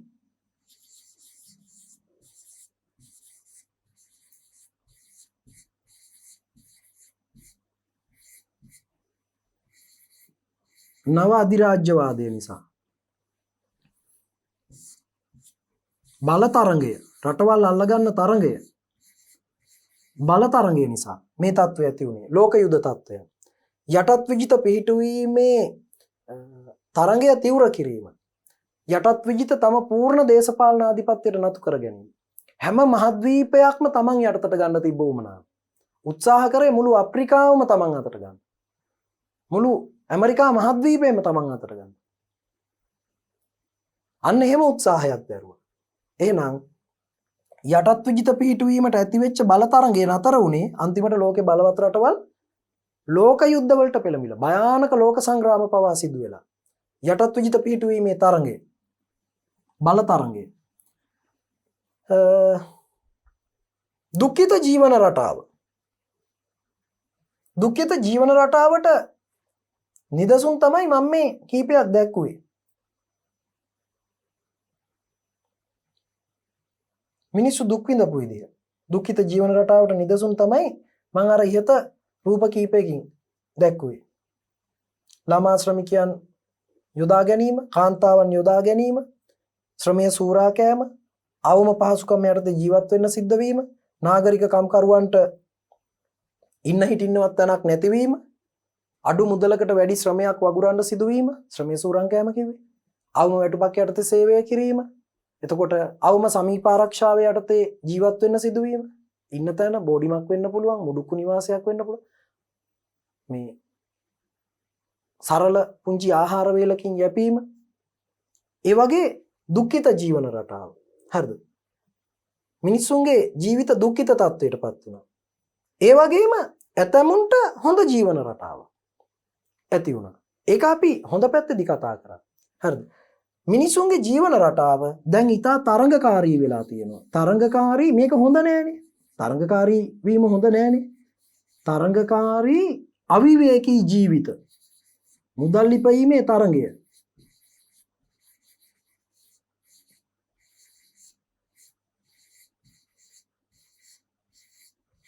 කාර්මික විප්ලවයෙන් පස්සේ ඇතිවෙච්ච තත්වයක් තමයි තරංගකාරී අවිවේකී ජීවන රටාව. මිනිස්සු මුදල් උපයන තරඟයක නිරත වෙලා ජීවත් වෙන්න අමාරු වෙලා තියෙනවා. එක රස්සාවක් කරලා ඇවිල්ලා හවසට තව මොකක් හරි රැකියාවක් කරනවා. සමහරව හවසට ඔය මිනිස්සු ගැවසෙන තැනක ගිහිල්ලා වඩේ ටිකක් විකුණනවා. සෙල්ලම් බඩු ටිකක් විකුණනවා. පොඩි ළමයි ගැවසෙන ඔය ළමා උද්‍යානයක් වගේ තැන. ජොබ් එක කරලා ඇවිල්ලා රාත්‍රී කාලේ ත්‍රිවිල් එක හයර් කරනවා පොඩ්ඩක් හන්දියට ගිහිල්ලා. තරංගකාරීත්වය මුදල් ලිපීමට ඇති වූ තරංගය. රැකියාවක් කරන අතර ගෙදර ස්වාමි පුරුෂයා බිරිඳ ගෙදර පොඩි කඩයක් කරනවා. ඇඟලුම් මහනවා මැෂිමක් අරගෙන. මොනවා හරි නිෂ්පාදනය කරලා විකුණ ගන්නවා. හඳුන් කූරු පැකට් එකක් හරි විකුණ ගන්නවා. අවිවේකී තරංගකාරී ජීවන රටාව. මිනිස්සු මුදල් වලට පුරුදු වෙලානේ මුදල් පසුපස යන්න. මිනිස්සු අතර තියෙනවා උනුන් අභිභවාය මේ තරංගය. ඕක ඉස්සර ගැමි ජීවන රටාවේ තිබ්බේ නැහැ. සරල ජීවන රටාවේ නොතිබිච්ච එකක්. මේ අවිවේකී තරංගකාරී ජීවන රටාව කියන එක මිනිස්සුන්ට ඔරොත්තු දෙන්නේ නැති මට්ටමට. ජොබ් එකක් කරලා රැකියාවෙන් පෙන්ෂන් ගත්ත මිනිස්සයා ඊට පස්සේ මොකක් හරි පොඩි රැකියාවක් කරනවා. පොඩි සිකියුරිටි ෆර්ම් එකක වැඩ කරනවා. පොඩි ආයතනයක මේ ලියන කියන වැඩ කටයුතු වලට යනවා. ඒ තත්ත්වෙටපත් වෙලා තියෙනවා. සමහරු රෑ දෙගොඩ හරියක් වෙනකන් හන්දියේ ත්‍රිවිල් එකක් හයර් කරනවා. හේතුව තව කීයක් හරි හොයාගන්න තියෙන තරංගෙ. මිනිස්සු අතර තියෙන තරංගකාරී ජීවිත. අනින් අභිභවායය මේ ඌමනාව. ඇත්තටම සමහරු තරංගකාරී වෙලා තියෙන්නේ කීයක් හරි හොයාගන්න නැති බැරිකමට මහන්සි වෙලා හම්බ කරනවා. තව ජොබ් එකක් කරනවා, තව කීයක් හරි හොයනවා, අමතර ආදායමක් ගන්නවා. ඒ අතරේ පොඩි බ්‍රෝකර් වැඩක් වගේ කරලා ඒකෙනුත් කීයක් හරි කොමිස්සිය ගන්නවා. ඒවත් කරන්න පුරුදු වෙලා තියෙනවා. ඊට අමතරව සමහරුන්ට නම් ඇත්තටම අනවශ්‍ය ආසාවක්. සුඛෝපභෝගී වෙන්න තියෙන ආසාවක්. අනිත් ගෙදරට වඩා මගේ ගෙදර ලස්සන කරගන්න තියෙන තරංගය. මේ මිනිස්සුන්ගේ සිතුවිලි වල ඇති වෙච්ච වෙනස. තියෙන වාහනයට වඩා හොඳ වාහනයක් ගන්න තියෙන තරංගය. තමන්ගේ ඥාතියට වඩා හොඳට ගෙදර හදාගන්න තියෙන තරංගය. තමන්ගේ ඥාතියට වඩා හොඳට වාහනයක් ගන්න තියෙන ආසාව. අන්න ඒ වගේ තරංගකාරී සිතුවිලි ඇවිත් තිනවා මේ ලෝකේ විශ්මිත නිර්මාණ, නව නිර්මාණ දකින්නකොට අලුත් අලුත් දේවල් දකින්නකොට මිනිස්සු පෘථග්ජනයි. මිනිස්සු මේ සියල්ල අතහැරලා නැහැනේ මේ මාර්ගඵල ලැබලා නැහැනේ මිනිස්සු. ඉතින් මිනිස්සුන්ගේ තියෙනවනේ මේ ආශාවල්, තෘෂ්ණාවල්. ඒව පසුපස යන හින්දානේ මේ අපේ මේ සංසාර බැඳීම් මේ තරම් දීර්ඝ වෙලා තියෙන්නේ අපි දන්නා ධර්මයේ හැටියට. ඉතින් ඒක නිසා මේ තත්වයන්ගෙන් මිනිස්සුන්ට මිදෙන්න අකමැති. මොකද කාර්මික විප්ලවයත් එක්ක විසිතුරු ලෝකයක්, විසිතුරු තාක්ෂණය ඇවිල්ලා තියෙනවා. ඒවට මිනිස්සු ආස කරනවා, ප්‍රිය කරනවා. හොඳ කෑම වේලක් කන්න කීයක් හරි හොයාගන්න. ඉතින් මේ අවිවේකී තරංගකාරී ජීවන රටාව මිනිස්සුන්ට ඔරොත්තු නොදෙන තත්ත්වයට ඇවිල්ලා. හැබැයි දුවේ පුතේ පහුගිය දවස්වල ස්වභාව ධර්මය නම් ඒකට හොඳ පාඩමක් දුන්නා. නේද? කට්ටිය ගෙදර තියලා තිබ්බනේ සෑහෙන කාලයක්. අවිවේකීකම පැත්තකින් තියලා ගෙදර ඉන්න උනානේ. එකට කෑම මේසේ වාඩි වෙලා කන්න පුළුවන් උනානේ. දරුවෝ එක්ක ගත කරන්න කතා බහ කරන්න. නේ? දරුවන්ට අම්මලා තාත්තලා එක්ක ගෙදර මහලු මව එක්ක පියා එක්ක ඉන්න වත් පිටිය යන්න. කැත්තක් උදැල්ලක් කරන් වැඩ කරන්න. ස්වභාව ධර්මය දුන්නා හොඳ පාඩමක් නේද? අවිවේකී බවෙන් මිදෙන්න. නේද? පොර කාලා මිනිස්සු අතර ගැවසිලා මේ ජීවත් වෙන්න ක්‍රම තරඟ කරන ක්‍රම පැත්තකින් තියලා ඈත් වෙලා ටිකක් ඉන්න ඉවසීමෙන් ඉන්න හික්මීමෙන් ඉන්න පුරුදු කරානේ.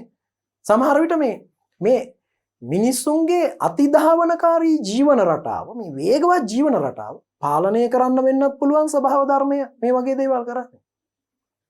නේද? හොඳයි. අවිවේකී තරංගකාරී ජීවන රටාව කාර්මික විප්ලවයෙන් ලැබිච්ච අහිතකර ප්‍රතිඵල. ඊළඟට දුක්ඛිත ජීවිත. නාගරික කම්කරුවන්, දුප්පත් මිනිස්සු, නිර්ධන පන්තිය, ශ්‍රමය සූරා කෑමට ලක් වෙමින් ගත කරන ජීවිත.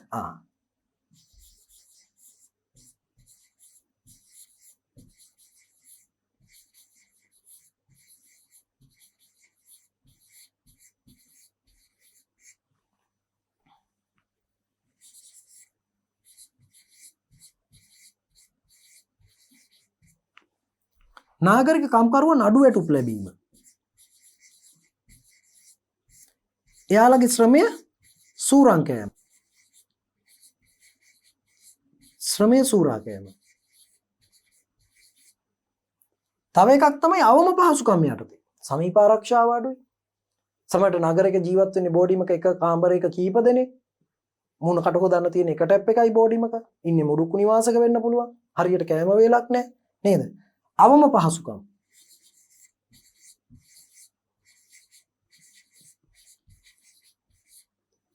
නාගරික කම්කරුවන් අවම පහසුකම් සහිත ජීවිත ගත කරන්නේ. මෙන්න මේවා කාර්මික විප්ලවයේ අයහපත් ප්‍රතිඵල ලෙස ඔබට විස්තර කරගන්න පුළුවන් නම් ඔබ ඊටාම සාර්ථක ලෙස විෂය කරුණු අධ්‍යයනය කරපු දරුවෙක් ලෙස මට හඳුන්වන්නට පුළුවන්. අපි දැන් කාර්මික විප්ලවයේ තවත් අලුත් මාතෘකාවකට යනවා. කාර්මික විප්ලවය කියන පාඩම ඔබේ අධ්‍යයන කටයුතු වල පහසුව සඳහාත් ඒ වගේම අවබෝධ කර ගැනීමේ පහසුව සඳහාත් මාතෘකා ගණනාවකට වෙන් කරලා ඒ මාතෘකාවලත් අනුමාතෘකා හදලා ඊටත් අමතරව ඒ කරුණුත් ඇතැම් විට පොයින්ට් අවුට් කරලා ඔබ වෙත ලබා දීලා තියෙනවා. ඒ නිසා ඔබට තේරුම් ගන්න, ඔබට අධ්‍යයනය කරන්න පහසු වෙයි. හොඳයි, අපි යමු කාර්මික විප්ලවයේම තවත් මාතෘකාවකට, අලුත් මාතෘකාවකට. මෙය කාර්මික විප්ලවය සම්බන්ධව අප කතා කරන අවසාන මාතෘකාව. මේ මාතෘකාවත් සමග කාර්මික විප්ලවය කියන පාඩමට අදාළ විෂය කරුණු අධ්‍යයනය කිරීම අවසන් වෙනවා. ඔබට අමතර කියවීමට පාසල් පෙළපොත උදව් කරගන්න පුළුවන්. මා මේ සඳහන් කරන ලද සියලුම කරුණු පෙළපොතේ විස්තරාත්මකව දක්වලා තියෙනවා. ඒවා වඩා හොඳින් විග්‍රහ කිරීම, පැහැදිලි කිරීම තමයි මේ අවස්ථාවේදී මම මේ සිද්ධ කරේ. හොඳයි, යමු ඊළඟ මාතෘකාව බලන්න. කාර්මික විප්ලවය ගැන කතා කරනකොට අපිට අපේ රටත් අමතක කරන්නම බෑ. මොකද අපිත් කාර්මික විප්ලවයේ ප්‍රතිලාභ ලබන අය. අපටත් කාර්මික විප්ලවයේ ප්‍රතිලාභ එල්ල වෙලා තියෙනවා. නේද? ඒ නිසා අපිට කොහොමද කාර්මික විප්ලවයේ බලපෑවේ? අපිටත් කාර්මික විප්ලවයක් වුණාද? අපේ රටෙත් වුණාද? නැත්නම් අපි වෙන විදිහකටද මේ ප්‍රතිලාභ ගන්නෙ? අපි බලමු කාර්මික විප්ලවය ශ්‍රී ලංකාව කෙරෙහි බලපෑ අයුරු. මේක කාර්මික විප්ලවය කියන පාඩමේ ප්‍රධාන මාතෘකාවක් හැටියට අපි සලකමු. කාර්මික විප්ලවය ශ්‍රී ලංකාව කෙරෙහි බලපෑ ආකාරය මට මුලින්ම කියන්න ඕන. බ්‍රිතාන්‍ය වගේ ඍජු ලෙසම කාර්මික විප්ලවයක් අපේ රටේ සිද්ධ වුණාද? එහෙම අහලා නැහැ නේද ඔයගොල්ලෝ? එහෙම දැන් එහෙනම් අපි කියනවානේ මේ කාර්මික විප්ලවය බ්‍රිතාන්‍යයෙන් ආරම්භ වී පසුව බෙල්ජියම, ප්‍රංශය, ඕස්ට්‍රියාව, ශ්‍රී ලංකාව වැනි රටවල්ද සිදුවේ කියලා එහෙම කිව්වේ නෑනේ නේ. ශ්‍රී ලංකාව කියලා කිව්වේ නෑනේ. ශ්‍රී ලංකාව කියලා කිව්වේ නෑ කියන එකේ තේරුම මොකද්ද? මේ ආසියාතික රටවල, පෙරදිග රටවල මේ ආර්ථික වශයෙන් මේ පසුගාමී ආර්ථික සංස්කෘතික රටාවකට හැඩ ගැහිලා යටත් විජිත බවට පත් වෙලා හිටපු රටවල් වල වැඩවසම් සමාජ ක්‍රමය දීර්ඝ කාලයක් පැවති රටවල් වල දැන් යුරෝපයේ වයින් කරගත්තානේ. ඒ වැඩවසම් පාලන, රාජාණ්ඩු පාලන ඉවත් කරගත්තානේ මිනිස්සු. අපේ රටවල එහෙම වුණේ නෑනේ. ඉතින් ඒක නිසා අපේ රටවල එවැනි කාර්මික විප්ලවයක් වුණෙත් නෑ. එහෙනම් බ්‍රිතාන්‍ය හෝ වෙනත් යුරෝපා රටක සිදු වූ ආකාරයට ඍජු ලෙස කාර්මික විප්ලවයක් මේ භූමිය තුල වුණේ නෑ. මේ රටේ වුණේ නෑ. හැබැයි යුරෝපයේ කාර්මික විප්ලවය සිද්ධ වන අවධියේ ඒ කිව්වේ බ්‍රිතාන්‍යයේ, එංගලන්තයේ කාර්මික විප්ලවය සිද්ධ වෙන අවධියේ ශ්‍රී ලංකාව බ්‍රිතාන්‍ය යටත් විජිතයක් නිසා ශ්‍රී ලංකාවට එම කාර්මික විප්ලවයේ බලපෑම එල්ල වුණා. මොකද අපේ මව් රට, අපිව යටත් කරන් හිටපු මව් රට කාර්මික විප්ලවය සිදු වූ රට නිසා. කාර්මික විප්ලවය සිදු වූයේ බ්‍රිතාන්‍යයේ බැවින් බ්‍රිතාන්‍යයේ කාර්මික විප්ලවය සිදුවන විට අපි බ්‍රිතාන්‍ය යටත් විජිතයක් බැවින් අපිට කාර්මික විප්ලවයේ බලපෑම එල්ල වුණා. අන්න ඒක අපි මුලින්ම කියන්න ඕනේ. එහෙම තමයි අපිට කාර්මික විප්ලවයේ බලපෑවේ. නැතු අපේ රටේ කාර්මික විප්ලවයක් වුණේ නැහැ ඍජුවම එහෙ වුණා වගේ. පැහැදිලි නේද දුල පුතාලට?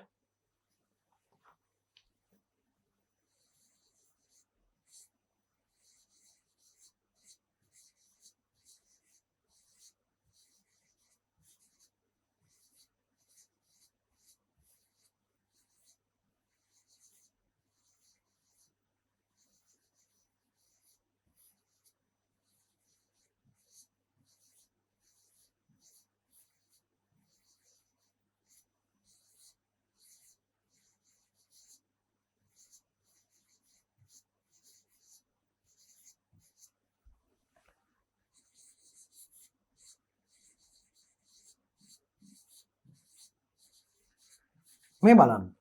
බ්‍රිතාන්‍යයේ හෝ වෙනත් යුරෝපා රටක සිදු වූ ආකාරයේ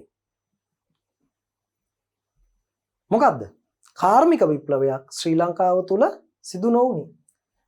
බ්‍රිතාන්‍යයේ හෝ වෙනත් යුරෝපා රටක සිදු වූ ආකාරයේ කාර්මික විප්ලවයක්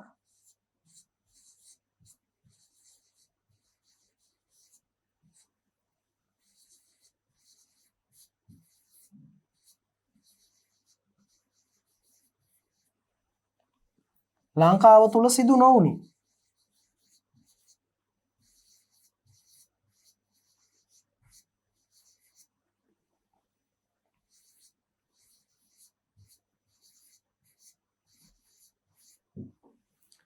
හැබැයි අපිට එක දෙයක් මතක් කරන්න පුළුවන්. මොකද්ද?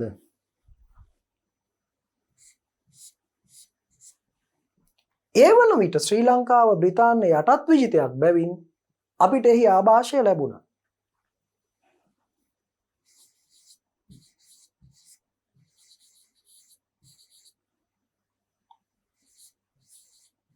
නමුත් එවකට ඒ කිව්වේ බ්‍රිතාන්‍යයේ කාර්මික විප්ලවය සිද්ධ වෙන අවධියේ. නමුත් එවකට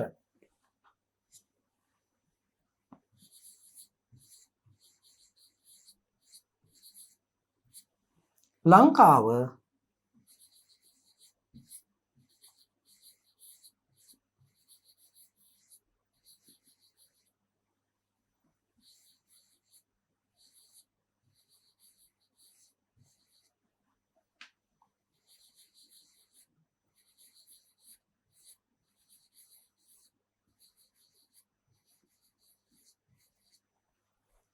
බ්‍රිතාන්‍ය යටත් විජිතයක් බැවින්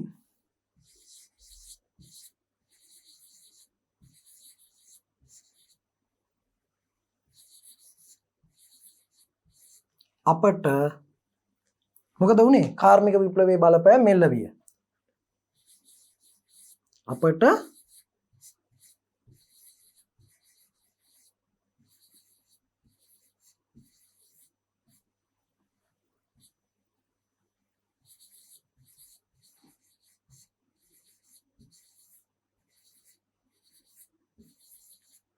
කාර්මික විප්ලවයේ බලපෑම එල්ල විය.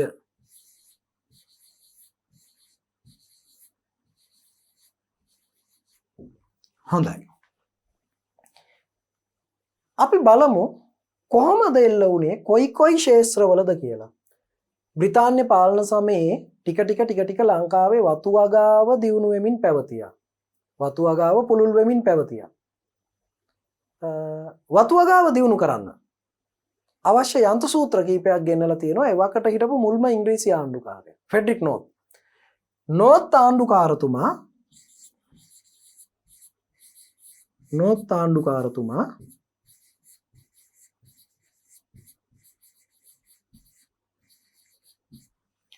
කෝපි මෝලක් කෝපි කෙටීමට කෝපි කුඩු කරන්න යන්ත්‍ර සූත්‍ර ගෙන්නලා තියෙනවා. කෝපි මෝලක් ආරම්භීම.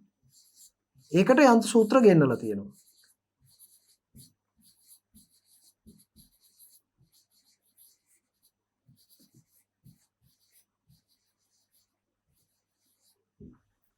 නෝත් ආණ්ඩුකාරතුමා ෆ්‍රෙඩරික් නෝත්.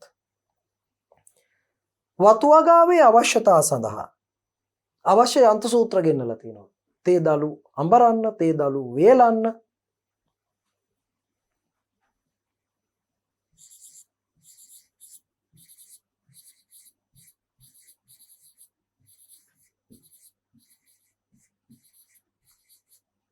වතු වගාවේ අවශ්‍යතා සඳහා යන්ත්‍ර සූත්‍ර ගෙන්වීම.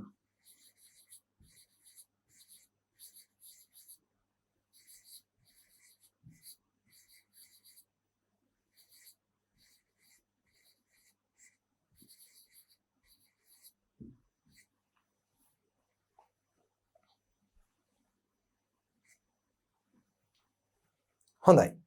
ඒකම ප්‍රවාහන ශාස්ත්‍රය බ්‍රිතාන්‍ය පාලන සමයේ අපේ රටේ මහා මාර්ග දුම්රිය මාර්ගය ඉදි වුණා. කොළඹ නුවර මාර්ගය එඩ්වඩ් බාන්ස් ආණ්ඩුකාරයා.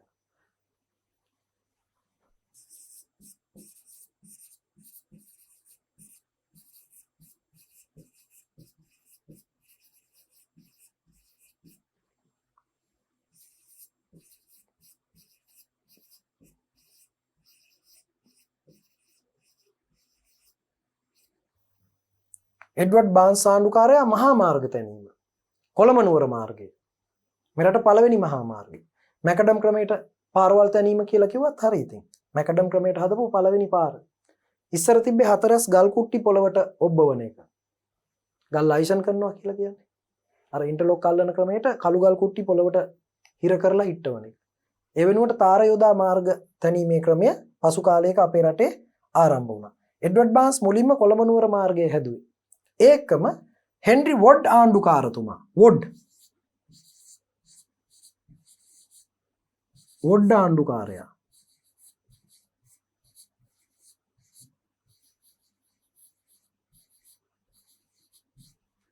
දුම්රිය මාර්ග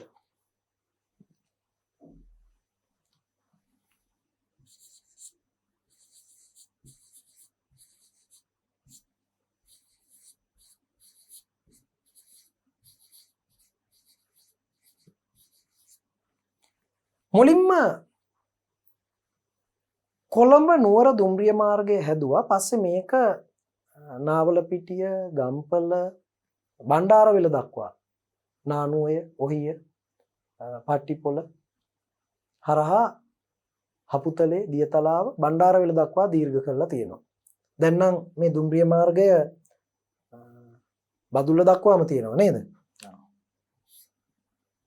කොළඹ නුවර දුම්රිය මාර්ගය හෙන්රි වොඩ් ආණ්ඩුකාරතුමාගේ සමය. එතකොට ඒ කාර්මික විප්ලවයේ ප්‍රතිඵල තමයි ලංකාවේ දුම්රිය ධාවනය ආරම්භ කිරීම. ඒකම යකඩ පාලම් තැනීම. ඉස්සර තිබ්බේ පාරු පාලමති කියන ක්‍රමයනේ. මේ කැලණිගඟෙන් කොළඹට එන්න තියෙන්නේ මහනුවර ඉඳලා ගේන තේ, කොළ, කෝපි කරත්ත වලින් ගෙනල්ලා පාලම් පාරු ගොඩාක් එක ළඟ හේතු කරනවා. හේතු කළා ඒ උඩින් ලෑලි දාලා ඒ උඩින් තමයි කරත්තේ ආවේ කැලණිගඟේ. නැත්තම් තව ක්‍රමයක් තියෙනවා. පාලම් පාරුව කියන ලොකු පාරුවට කරත්තේ ඇතුල් කළා කරත්තේ පාරුවට නගලා පාරුව කම්බි දෙකක ආධාරයෙන් ඇදගෙන පැදගෙන එනවා මේ ගොඩට. ඊට පස්සේ කරත්තේ මේ ගොඩින් බැහැලා යනවා. එහෙමනම් පාලම් පාරුව වෙනුවට යකඩ පාලම් භාවිතය. යකඩ පාලම් තැනීම.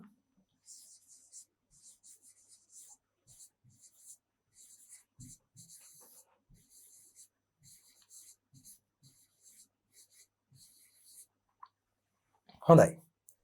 බලමු අපි කාර්මික විප්ලවය ශ්‍රී ලංකාවට බලපෑවේ කොහොමද කියලා ආයෙ මතක් කරගමු බලන්න. බ්‍රිතාන්‍යයේ හෝ වෙනත් යුරෝපා රටක සිදු වූ ආකාරයට ඍජුවම මෙහි කාර්මික විප්ලවයක් උනේ නැහැ. නමුත් කාර්මික විප්ලවය සිද්ධ වන අවදියේ ශ්‍රී ලංකාව බ්‍රිතාන්‍ය යටත් විජිතයක් බැවින් කාර්මික විප්ලවයේ ප්‍රතිලාභ අපිටත් බ්‍රිතාන්‍යයන් හරහා ලැබුණා. එහෙම ලැබිච්ච අවස්ථා දෙකක් අපි සටහන් කරා. වතුවගාවේ දියුණුවට කර්මාන්ත යොදාගත්ත විදිය යන්ත්‍ර සූත්‍ර භාවිතා කිරීම, කෝපි මෝලක් ආරම්භීම, තේ දළු ඇඹරීමට, තේ දළු අඹරලා කුඩු කරන්න, තේ දළු අවුවේ දාලා වේලන්න බෑ. ඒක සාර්ථක ක්‍රමයක් නෙමෙයි. ලොකු කාලෙකුත් ගත වෙනවා. එහි රසයත් වෙනස් වෙනවා. ඒ නිසා වියලීමට ක්‍රම, ඇසුරුම් කිරීමේ ක්‍රම, තේ පෙට්ටි සකස් කරන්න, යන්ත්‍ර සූත්‍ර භාවිතා කිරීම, එඩ්වඩ් බාන්ස් ආණ්ඩුකාරයා මහා මාර්ග තැනීම ආරම්භ කිරීම, හෙන්රි වොඩ් ආණ්ඩුකාරයා දුම්රිය මාර්ග තැනීම ආරම්භ කිරීම, පාරු පාලම් වෙනුවට යකඩ පාලම් භාවිතය. මතක තියාගන්න කලින් තිබ්බේ මොන පාරම්ද? පාරු පාලම කියන අපේ පාරම්පරික ක්‍රමය. තව බලමු මොනවටද බලපෑවේ කියලා. කාර්මික විප්ලවය ලංකාවට බලපාපු විදිය කියනකොට අපේ රටේ කම්කරු පන්තියක් බිහි වුණා. කාර්මික විප්ලවයේ බලපෑම් වෙන්න කලින් කම්කරුවෝ කියලා જાතියක් හිටියේ නෑනේ. අතීත රජ කාලේ බ්‍රිතාන්‍යයන් එන්න කලින් කම්කරුවෝ කියලා જાතියක් නෑනේ. එතකොට ඉතින් ඔක්කොම රටවැසියෝනේ. නේද? අපි ඒ කාලේ හැඳින්වුවේ ගැමි ජනතාව. සාමාන්‍ය ගම්වල මිනිස්සු ගැමියෝ. ගොවිතැනින් ජීවත් වුණේ.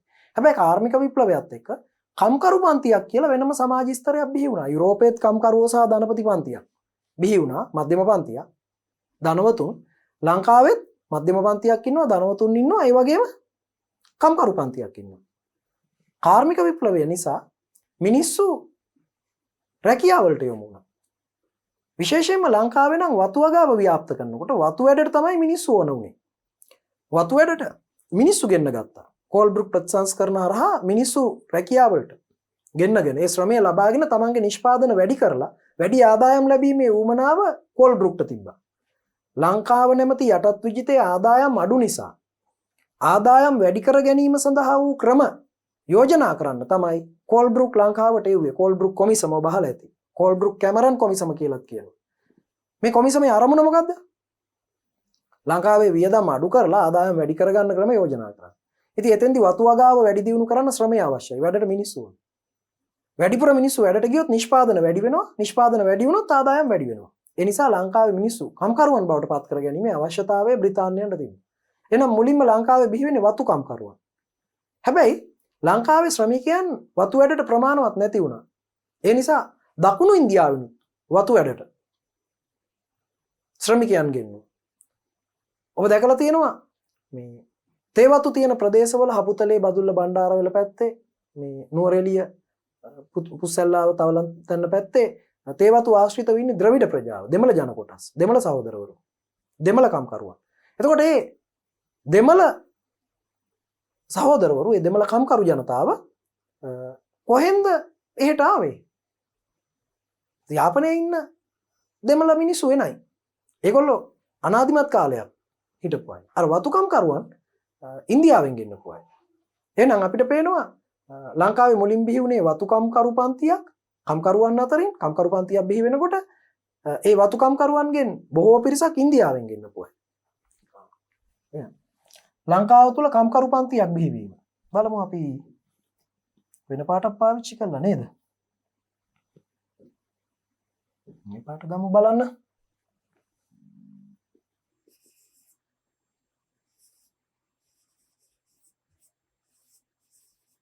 ලංකාවේ කම්කරු පන්තියක් බිහිවීම. කාර්මික විප්ලවයේ ආభాෂය මත ලංකාවේ කම්කරු පන්තියක් බිහිවිය. ලංකාවේ කම්කරු පන්තියක් බිහිවිය.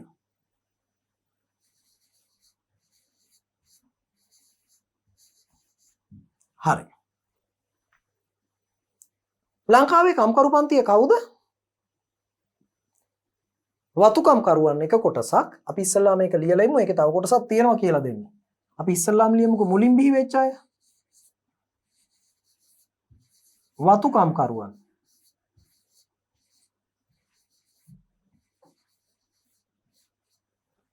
ඔන්න මං ඉරක් ගහලා නතර කරා. අනිත් අය කවුද? නාගරික කම්කරුවන්. නාගරික ප්‍රදේශවල වැඩට මිනිස්සු ඕන වුණා. දුම්රිය මාර්ග හදන්න, මහා මාර්ග හදන්න, කරත්තකරුවන්, රික්ෂෝකරුවන් මිනිස්සුන් එහා මෙහා ගෙනියන්න. එතකොට පෙහෙකම්හල් වල වැඩට මිනිස්සු, කොළඹ මුද්‍රණාලේ වර්තමානයේ නම් ලේක් හවුස් එක කියන්නේ. මුද්‍රණාලේ වැඩට මිනිස්සු, වරාය කම්කරුවන්, නාට්‍යාමිවරු, අර මුට්ට කරගහන බඩු ගෝනි කරගහගෙන යන අය, බඩු කරත්තවල දාලා ගෙනියන අය. නාගරික කම්කරු පන්තියක් බිහි වුණා. ඒගොල්ලෝ ස්වදේශිකයෝ. නාගරික ප්‍රදේශවල ඉන්නේ මෙහි අය. වතු කම්කරුවෝ තමයි ගොඩක් දෙමළ අය ඉන්නේ. වතු කම්කරුවන් අනිත් කට්ටිය කවුද? නාගරික කම්කරුවන්. මේ කොළඹ නගරය ආශ්‍රිතව, වරාය ආශ්‍රිතව ඉන්නේ. දුම්රිය කම්කරුවන් කියලා කියන්නේ. ඔන්න. අපේ රටේ කම්කරු පන්තිය කොටස් දෙකයි. වතු කම්කරුවන්, නාගරික කම්කරුවන්. ඊළඟට මධ්‍යම පන්තිය. ධනවතුන් බිහි වුණා. ලංකාව තුල ධනවතුන් බිහි වුණා. ව්‍යාපාර වලින් පෝසත් වෙච්ච අය. බ්‍රිතාන්‍යයන් නැති කරපු ආර්ථික ක්‍රමයේ යටතේ පෝසතුන් බවට පත් වුණේ ලංකාවට වතු වැවීමට ආපු බ්‍රිතාන්‍යයන් පමණක් නෙමෙයි. මෙරට ස්වදේශිකයෝ මුදල් යොදවලා, වතු අවලා, කර්මාන්ත දාලා, වෙළඳපොළවල් ආරම්භ කරලා, කොන්ත්‍රාත්කරුවන් වෙලා බ්‍රිතාන්‍යයන්ට මේ මධ්‍යසාර නිෂ්පාදනය කරන්න රා ලබා දීලා, ඊළඟට මිනිරන් පතල් හිමියෝ තමන්ගේ ඉඩම් වල මිනිරන් තිබිලා පොල් වතු තිබ්බය. පොල් බ්‍රිතාන්‍ය පාලන සමයේ අපනයන භෝගයක්නේ. පොල් විකුණලා.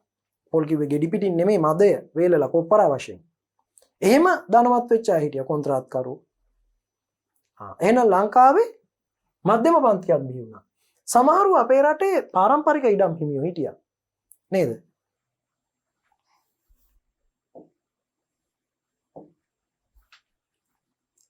මධ්‍යම පන්තිය.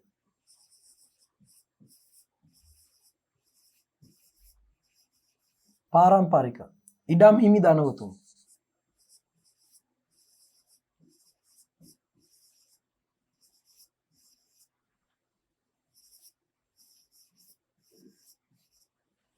ඊළඟට අලුතෙන් බිහි වෙච්ච අය ව්‍යාපාරික කටයුතු වලින් ධනවත් වෙච්ච අය.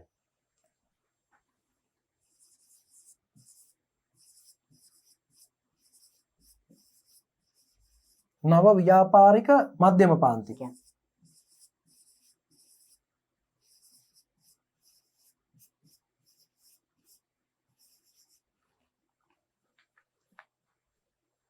මේගොල්ලෝ ඉතා ධනවත් කට්ටිය. මේගොල්ලොන්ට ඉහළ ආදායම් මාර්ග තිබ්බා. ලොකු ධනයක් තිබ්බා. සුඛෝපභෝගී ජීවිත ගත කළා. නාගරික ප්‍රදේශවල තමයි මෙයාලා වාසය කරේ. නාගරික පැලැන්තිය.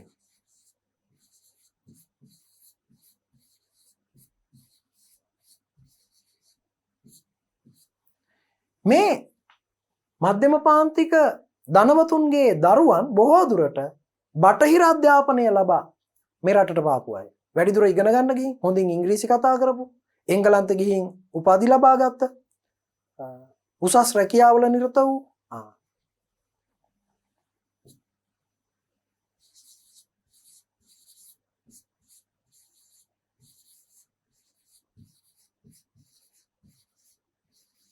විදේශ අධ්‍යාපනය ලැබූ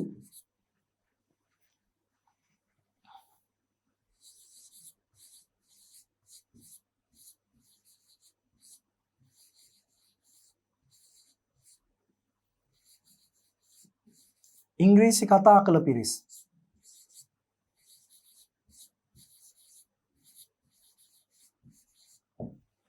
හරි. ලංකාවේ මධ්‍යම පන්තියක් බිහි වුණා, ලංකාවේ කම්කරු පන්තියක් බිහි වුණා.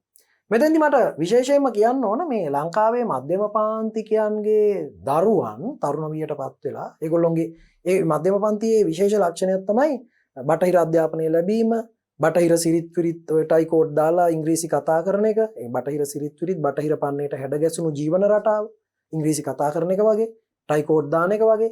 ඊළඟට හොඳින් ඉගෙනගෙන තිබීම, එංගලන්තයෙන් ගොස් එංගලන්තයෙන් උපාධි ලබා පැමිණීම, බ්‍රිතාන්‍ය විශ්වවිද්‍යාලවල ඒ වගේම උසස් රැකියාවල නිරත වීම, නීතිඥ, වෛද්‍ය, ඉංජිනේරු වගේ උසස් රැකියාවල නිරත වීම. ලංකාවේ දේශපාලන ව්‍යාපාර ආරම්භ වුණානේ. බ්‍රිතාන්‍යයන්ගෙන් නිදහස දිනා ගන්න, ව්‍යවස්ථාදායක සභාවේ වැඩි බලතල දිනා ගන්න, බ්‍රිතාන්‍යයන් අතේ තියෙන පාලන බලය ස්වදේශිකයන් අතට ගන්න කරපු දේශපාලන උද්ඝෝෂණ ව්‍යාපාර. ලංකාවේ ජාතික ව්‍යාපාරයේ පෙරමුණ ගත්තේ මෙන්න මේ මධ්‍යම පාන්තිකයෝ තමයි. D B. Jayatilaka, D S. Senanayake, F R. Senanayake, E W. Perera, S W R D. Bandaranaike වගේ අය අපි ගත්තහම මෙන්න මේ මධ්‍යම පාන්තික පිරිස් නියෝජනය කරේ.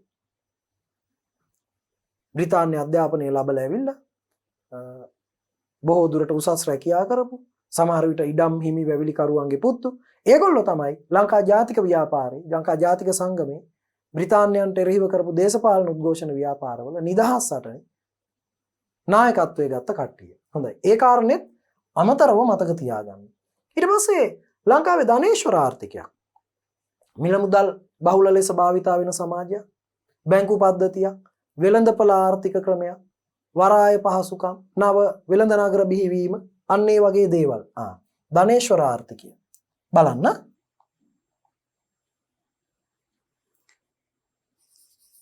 ලංකාව තුල නව වෙළඳ නගර බිහි වෙනවා.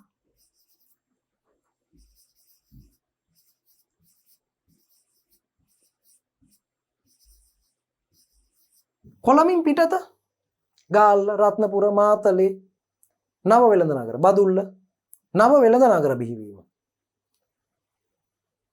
ඒ වගේම ලංකාවේ වාණිජ ආර්ථික රටාව, වෙළඳ ආර්ථිකයක්,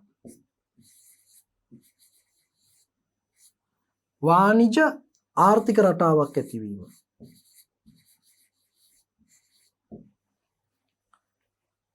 ධනේශ්වර ප්‍රජාව විසින් ආර්ථිකයේ හැසිරවීම, මුදල් භාවිතය බහුල වීම, වෙළඳපොළ ක්‍රමය වගේම බැංකු ක්‍රම ඇතිවීම,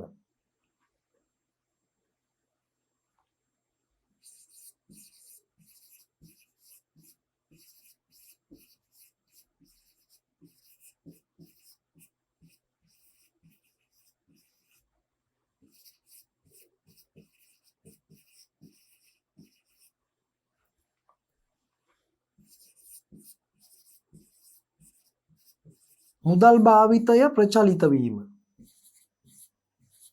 සාමාන්‍ය ජනතාවත් ඒ ඉස්සර මුදල් භාවිතා වුණේ නැහනේ. මුදල් භාවිතය ප්‍රචලිත වීම. තව අමතර කරුණක් දෙකක් කියන්න. බැංකු බිහිවීම, වෙළඳ පොළවල් බිහිවීම. හොඳයි. sannivedana. කාර්මික විප්ලවය නිසා ලංකාවේ sannivedanaye මොකද්ද වෙච්ච දියුණුව? කියමු බලන්න.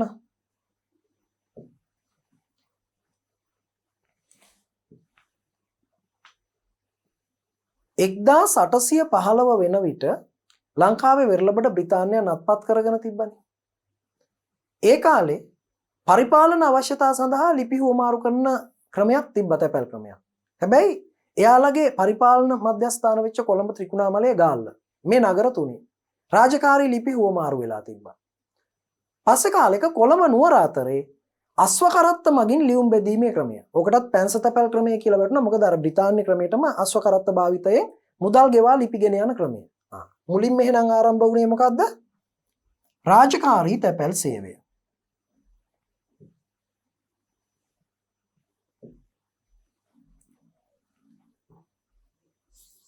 මුලින්ම රාජකාරී තැපැල් සේවය.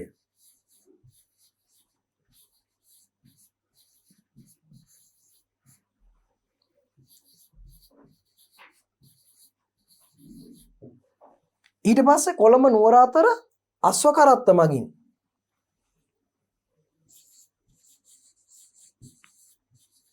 කොළඹ ඉරි කැලක් ගහමු නුවර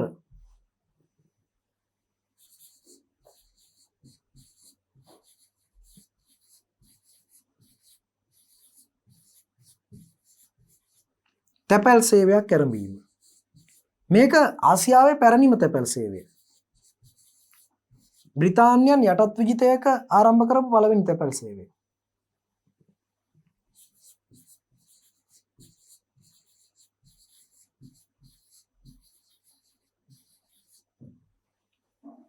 ඊළඟට 1857 ප්‍රථම තැපැල් මුද්දරය නිකුත් කරලා තියෙනවා.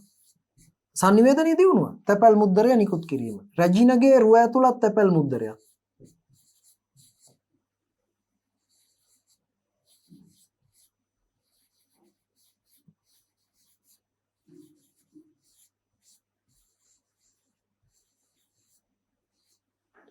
තැපැල් මුද්දරය නිකුත් කිරීම. 1858 ටෙලිග්‍රාෆ් සේවය ආරම්භ වෙලා තියෙනවා. විදුලි පණිවිඩ සේවය. ඒ වගේම 1903 වන විට 1903 වන විට ලංකාවේ තැපැල් ස්ථාන 340ක්. කොච්චර ප්‍රමාණයක්ද? තැපැල් ස්ථාන 340ක් ආරම්භ වෙලා තියෙනවා.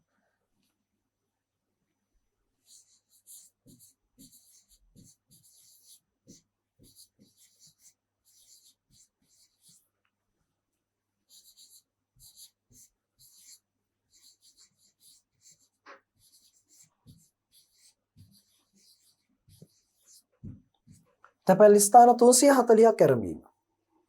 හොඳයි. ආපහු මතක් කරගමු. ලංකාවේ කම්කරු පන්තියක් බිහි වෙනවා කාර්මික විප්ලවයේ බලපෑමත් එක්ක. වතුකම්කරුවන් හා නාගරික කම්කරුවන් කියලා. ඒකම ලංකාවේ මධ්‍යම පාන්තික පිරිස් බිහි වෙනවා. ධනවතුන්, මධ්‍යම පාන්තික ව්‍යාපාරිකයන්, කර්මාන්ත හිමියන්, කොන්ත්‍රාත්කරුවන්, වතු වැවිලි කරුවන් ආදී වශයෙන්. ඊට අමතරව පාරම්පරික ඉඩම් හිමි ධනවතුන් පිරිසකුත් අපේ රටේ ඉන්නවා. තව එකක් ධනේශ්වර ආර්ථික ක්‍රමය ඇති වෙනවා. මුදල් භාවිතය ප්‍රචලිත වෙනවා. ධනපති පන්තියට අවශ්‍ය විදියට ආර්ථික කටයුතු සැලසුම් වෙනවා. ඒගොල්ලෝ භාණ්ඩ මිල තීරණය කරනවා. මිනිස්සු අතේ මුදල් ගැවසෙනවා. වෙළඳ නගර බිහි වෙනවා. වාණිජ ආර්ථික රටාවක් රට තුල ඇති වෙනවා. මෙන්න මේ සිදුවීම් ටික අපේ රටේ සිද්ධ වෙනවා. අදටත් ඒ ටික අපිට දැක ගන්න පුළුවන්. ඒකම sannivedana ක්‍රම දියුණු වෙනවා. තැපැල් සේවය ආරම්භ වෙනවා. ආසියාවේ පැරණිම තැපැල් සේවය කොළඹ නුවර අතර ටෙලිග්‍රාෆ් සේවය, විදුලි පණිවිඩ සේවය, තැපැල් මුද්දරයක් නිකුත් කරනවා 1857. එය රැජිනගේ රුව ඇතුළත් තැපැල් මුද්දරය. පස්සේ මේකේ ඇන්ටික් වටිනාකම නිසා, පෞරාණික වටිනාකම නිසා ලක්ෂ ගානකට මේක වෙන්දේසි වල විකිණලා තියෙනවා පසු කාලයක මේ මුද්දරය. එතකොට 1903 වෙනකොට තැපැල් ස්ථාන 340ක් දක්වා තැපැල් ස්ථාන වැඩි වෙලා තියෙනවා. හොඳයි. අපි ඊළඟ කාරණේ පාඩමේ අවසාන කොටසට දැන් ඇවිත් තියෙන්නේ. ඊට සංකීර්ණ විෂය කරුණු ප්‍රමාණයක් ඉතා දීර්ඝ පාඩමක්, රසවත් පාඩමක්, පියවරෙන් පියවර ක්‍රමානුකූලව කොටස් කීපයක් යටතේ අපි පසුගිය වැඩසටහන් වලින් විස්තර කරගෙන ආවා. අපි ඉතා පිළිවෙලකට කොටස් වෙන් කරලා තියෙනවා ඔබට පාඩමේ ඒ කොටස් අධ්‍යයනය කර ගැනීමේ පහසුව ඇති වෙන විදියට. ඒ කොටස් අතරේ ඔබට මනාව තේරුම් ගන්න පුළුවන් විදියට අපි පාඩම සැලසුම් කරලා ඔබට ඉදිරිපත් කරලා තියෙනවා. පාඩමේ අවසාන අදියරය කාර්මික විප්ලවයේ සැලකිය යුතු කාරණා කීපයක් තියෙනවා. කාර්මික විප්ලවය කියන වචනෙන් කියන්නේ අපි සාමාන්‍යයෙන් මේ දේශපාලන පෙරලියකටනේ. රුසියන් විප්ලවය, ප්‍රංශ විප්ලවය, චීන විප්ලවය, කියුබානු විප්ලවය, ඉංග්‍රීසි විප්ලවය, ඇමරිකානු දැන් මේ හැම එකකින්ම කියන්නේ දේශපාලන අරගලයක්, පෙරලියක්. සමාජයේ තිබ්බ තැන ඉඳලා ඉදිරියට යන්න තබන ලොකු පියවරකට අපි විප්ලවයක් කියනවා. ඒ ඔක්කොම පාලනයේ ඇති වෙච්ච පෙරලි. රටක පාලන ක්‍රමයේ ඇති වෙච්ච පෙරලි. හැබැයි කාර්මික විප්ලවය වෙනත් විප්ලව වලින් වෙනස් වෙනවා. කාර්මික විප්ලවය වෙනත් විප්ලව වලින් වෙනස් වන්නේ කෙසේද? කාර්මික විප්ලවය වෙනත් විප්ලවමින් දේශපාලන අරගලයක් නොවේ. කාර්මික විප්ලවය වෙනත් විප්ලවමින් දේශපාලන පෙරලියක් නොවේ. අන්න වෙනස් වෙන තැන. එහෙනම් අපි පළවෙනියටම ලියමු කාර්මික විප්ලවය දේශපාලන අරගලයක් නොවේ.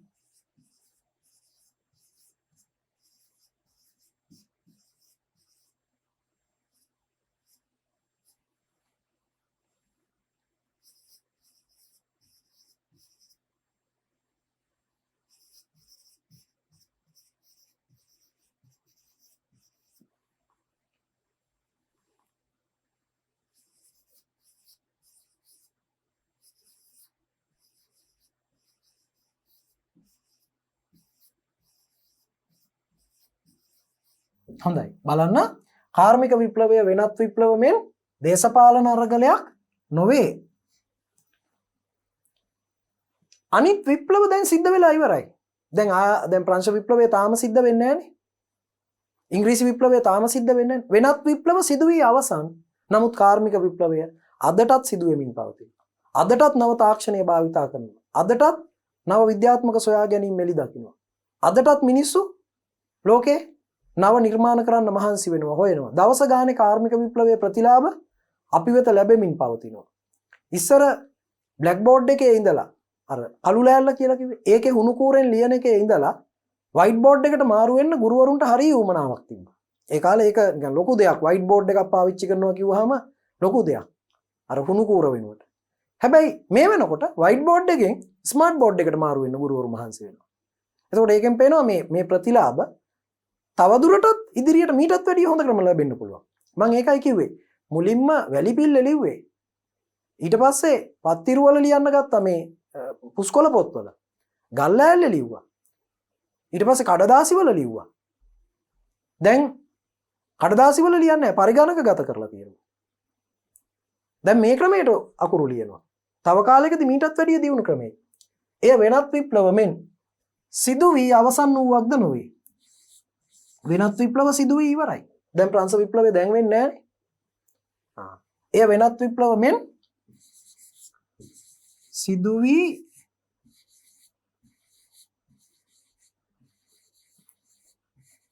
අවසන් වූවක් නොවේ.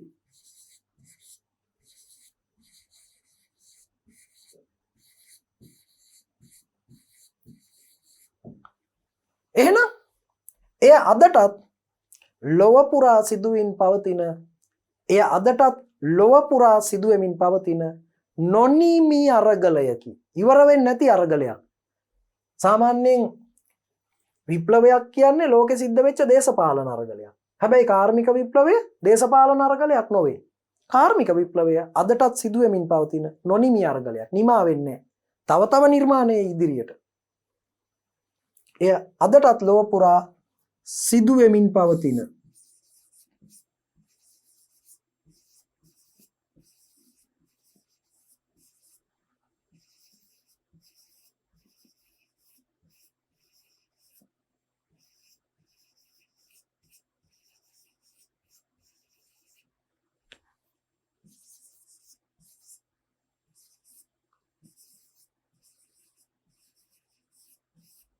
නොනිමි අරගලයකි. නොනිමි අරගලයකි. හොඳයි. එහෙනම් දුවේ පුතේ කාර්මික විප්ලවය කියන පාඩමේ වැදගත්ම කාරණා සියල්ල අපි සවිස්තරාත්මකව සාකච්ඡා කර අවසන් කරනවා. දැන් ඔබට මේ පාඩම සම්බන්ධව සප්‍රමාණික දැනුමක්, ප්‍රශස්ත මට්ටමේ දැනුමක් ලැබෙනු ඇතයි කියලා අපි විශ්වාස කරනවා. එහෙනම් අපි ඊළඟ පාඩමෙන් හමු වීමේ බලාපොරොත්තුවෙන් අද දවසේ වැඩ කටයුතු සමාප්ත කරනවා. ආයිබෝවන් හැමෝටම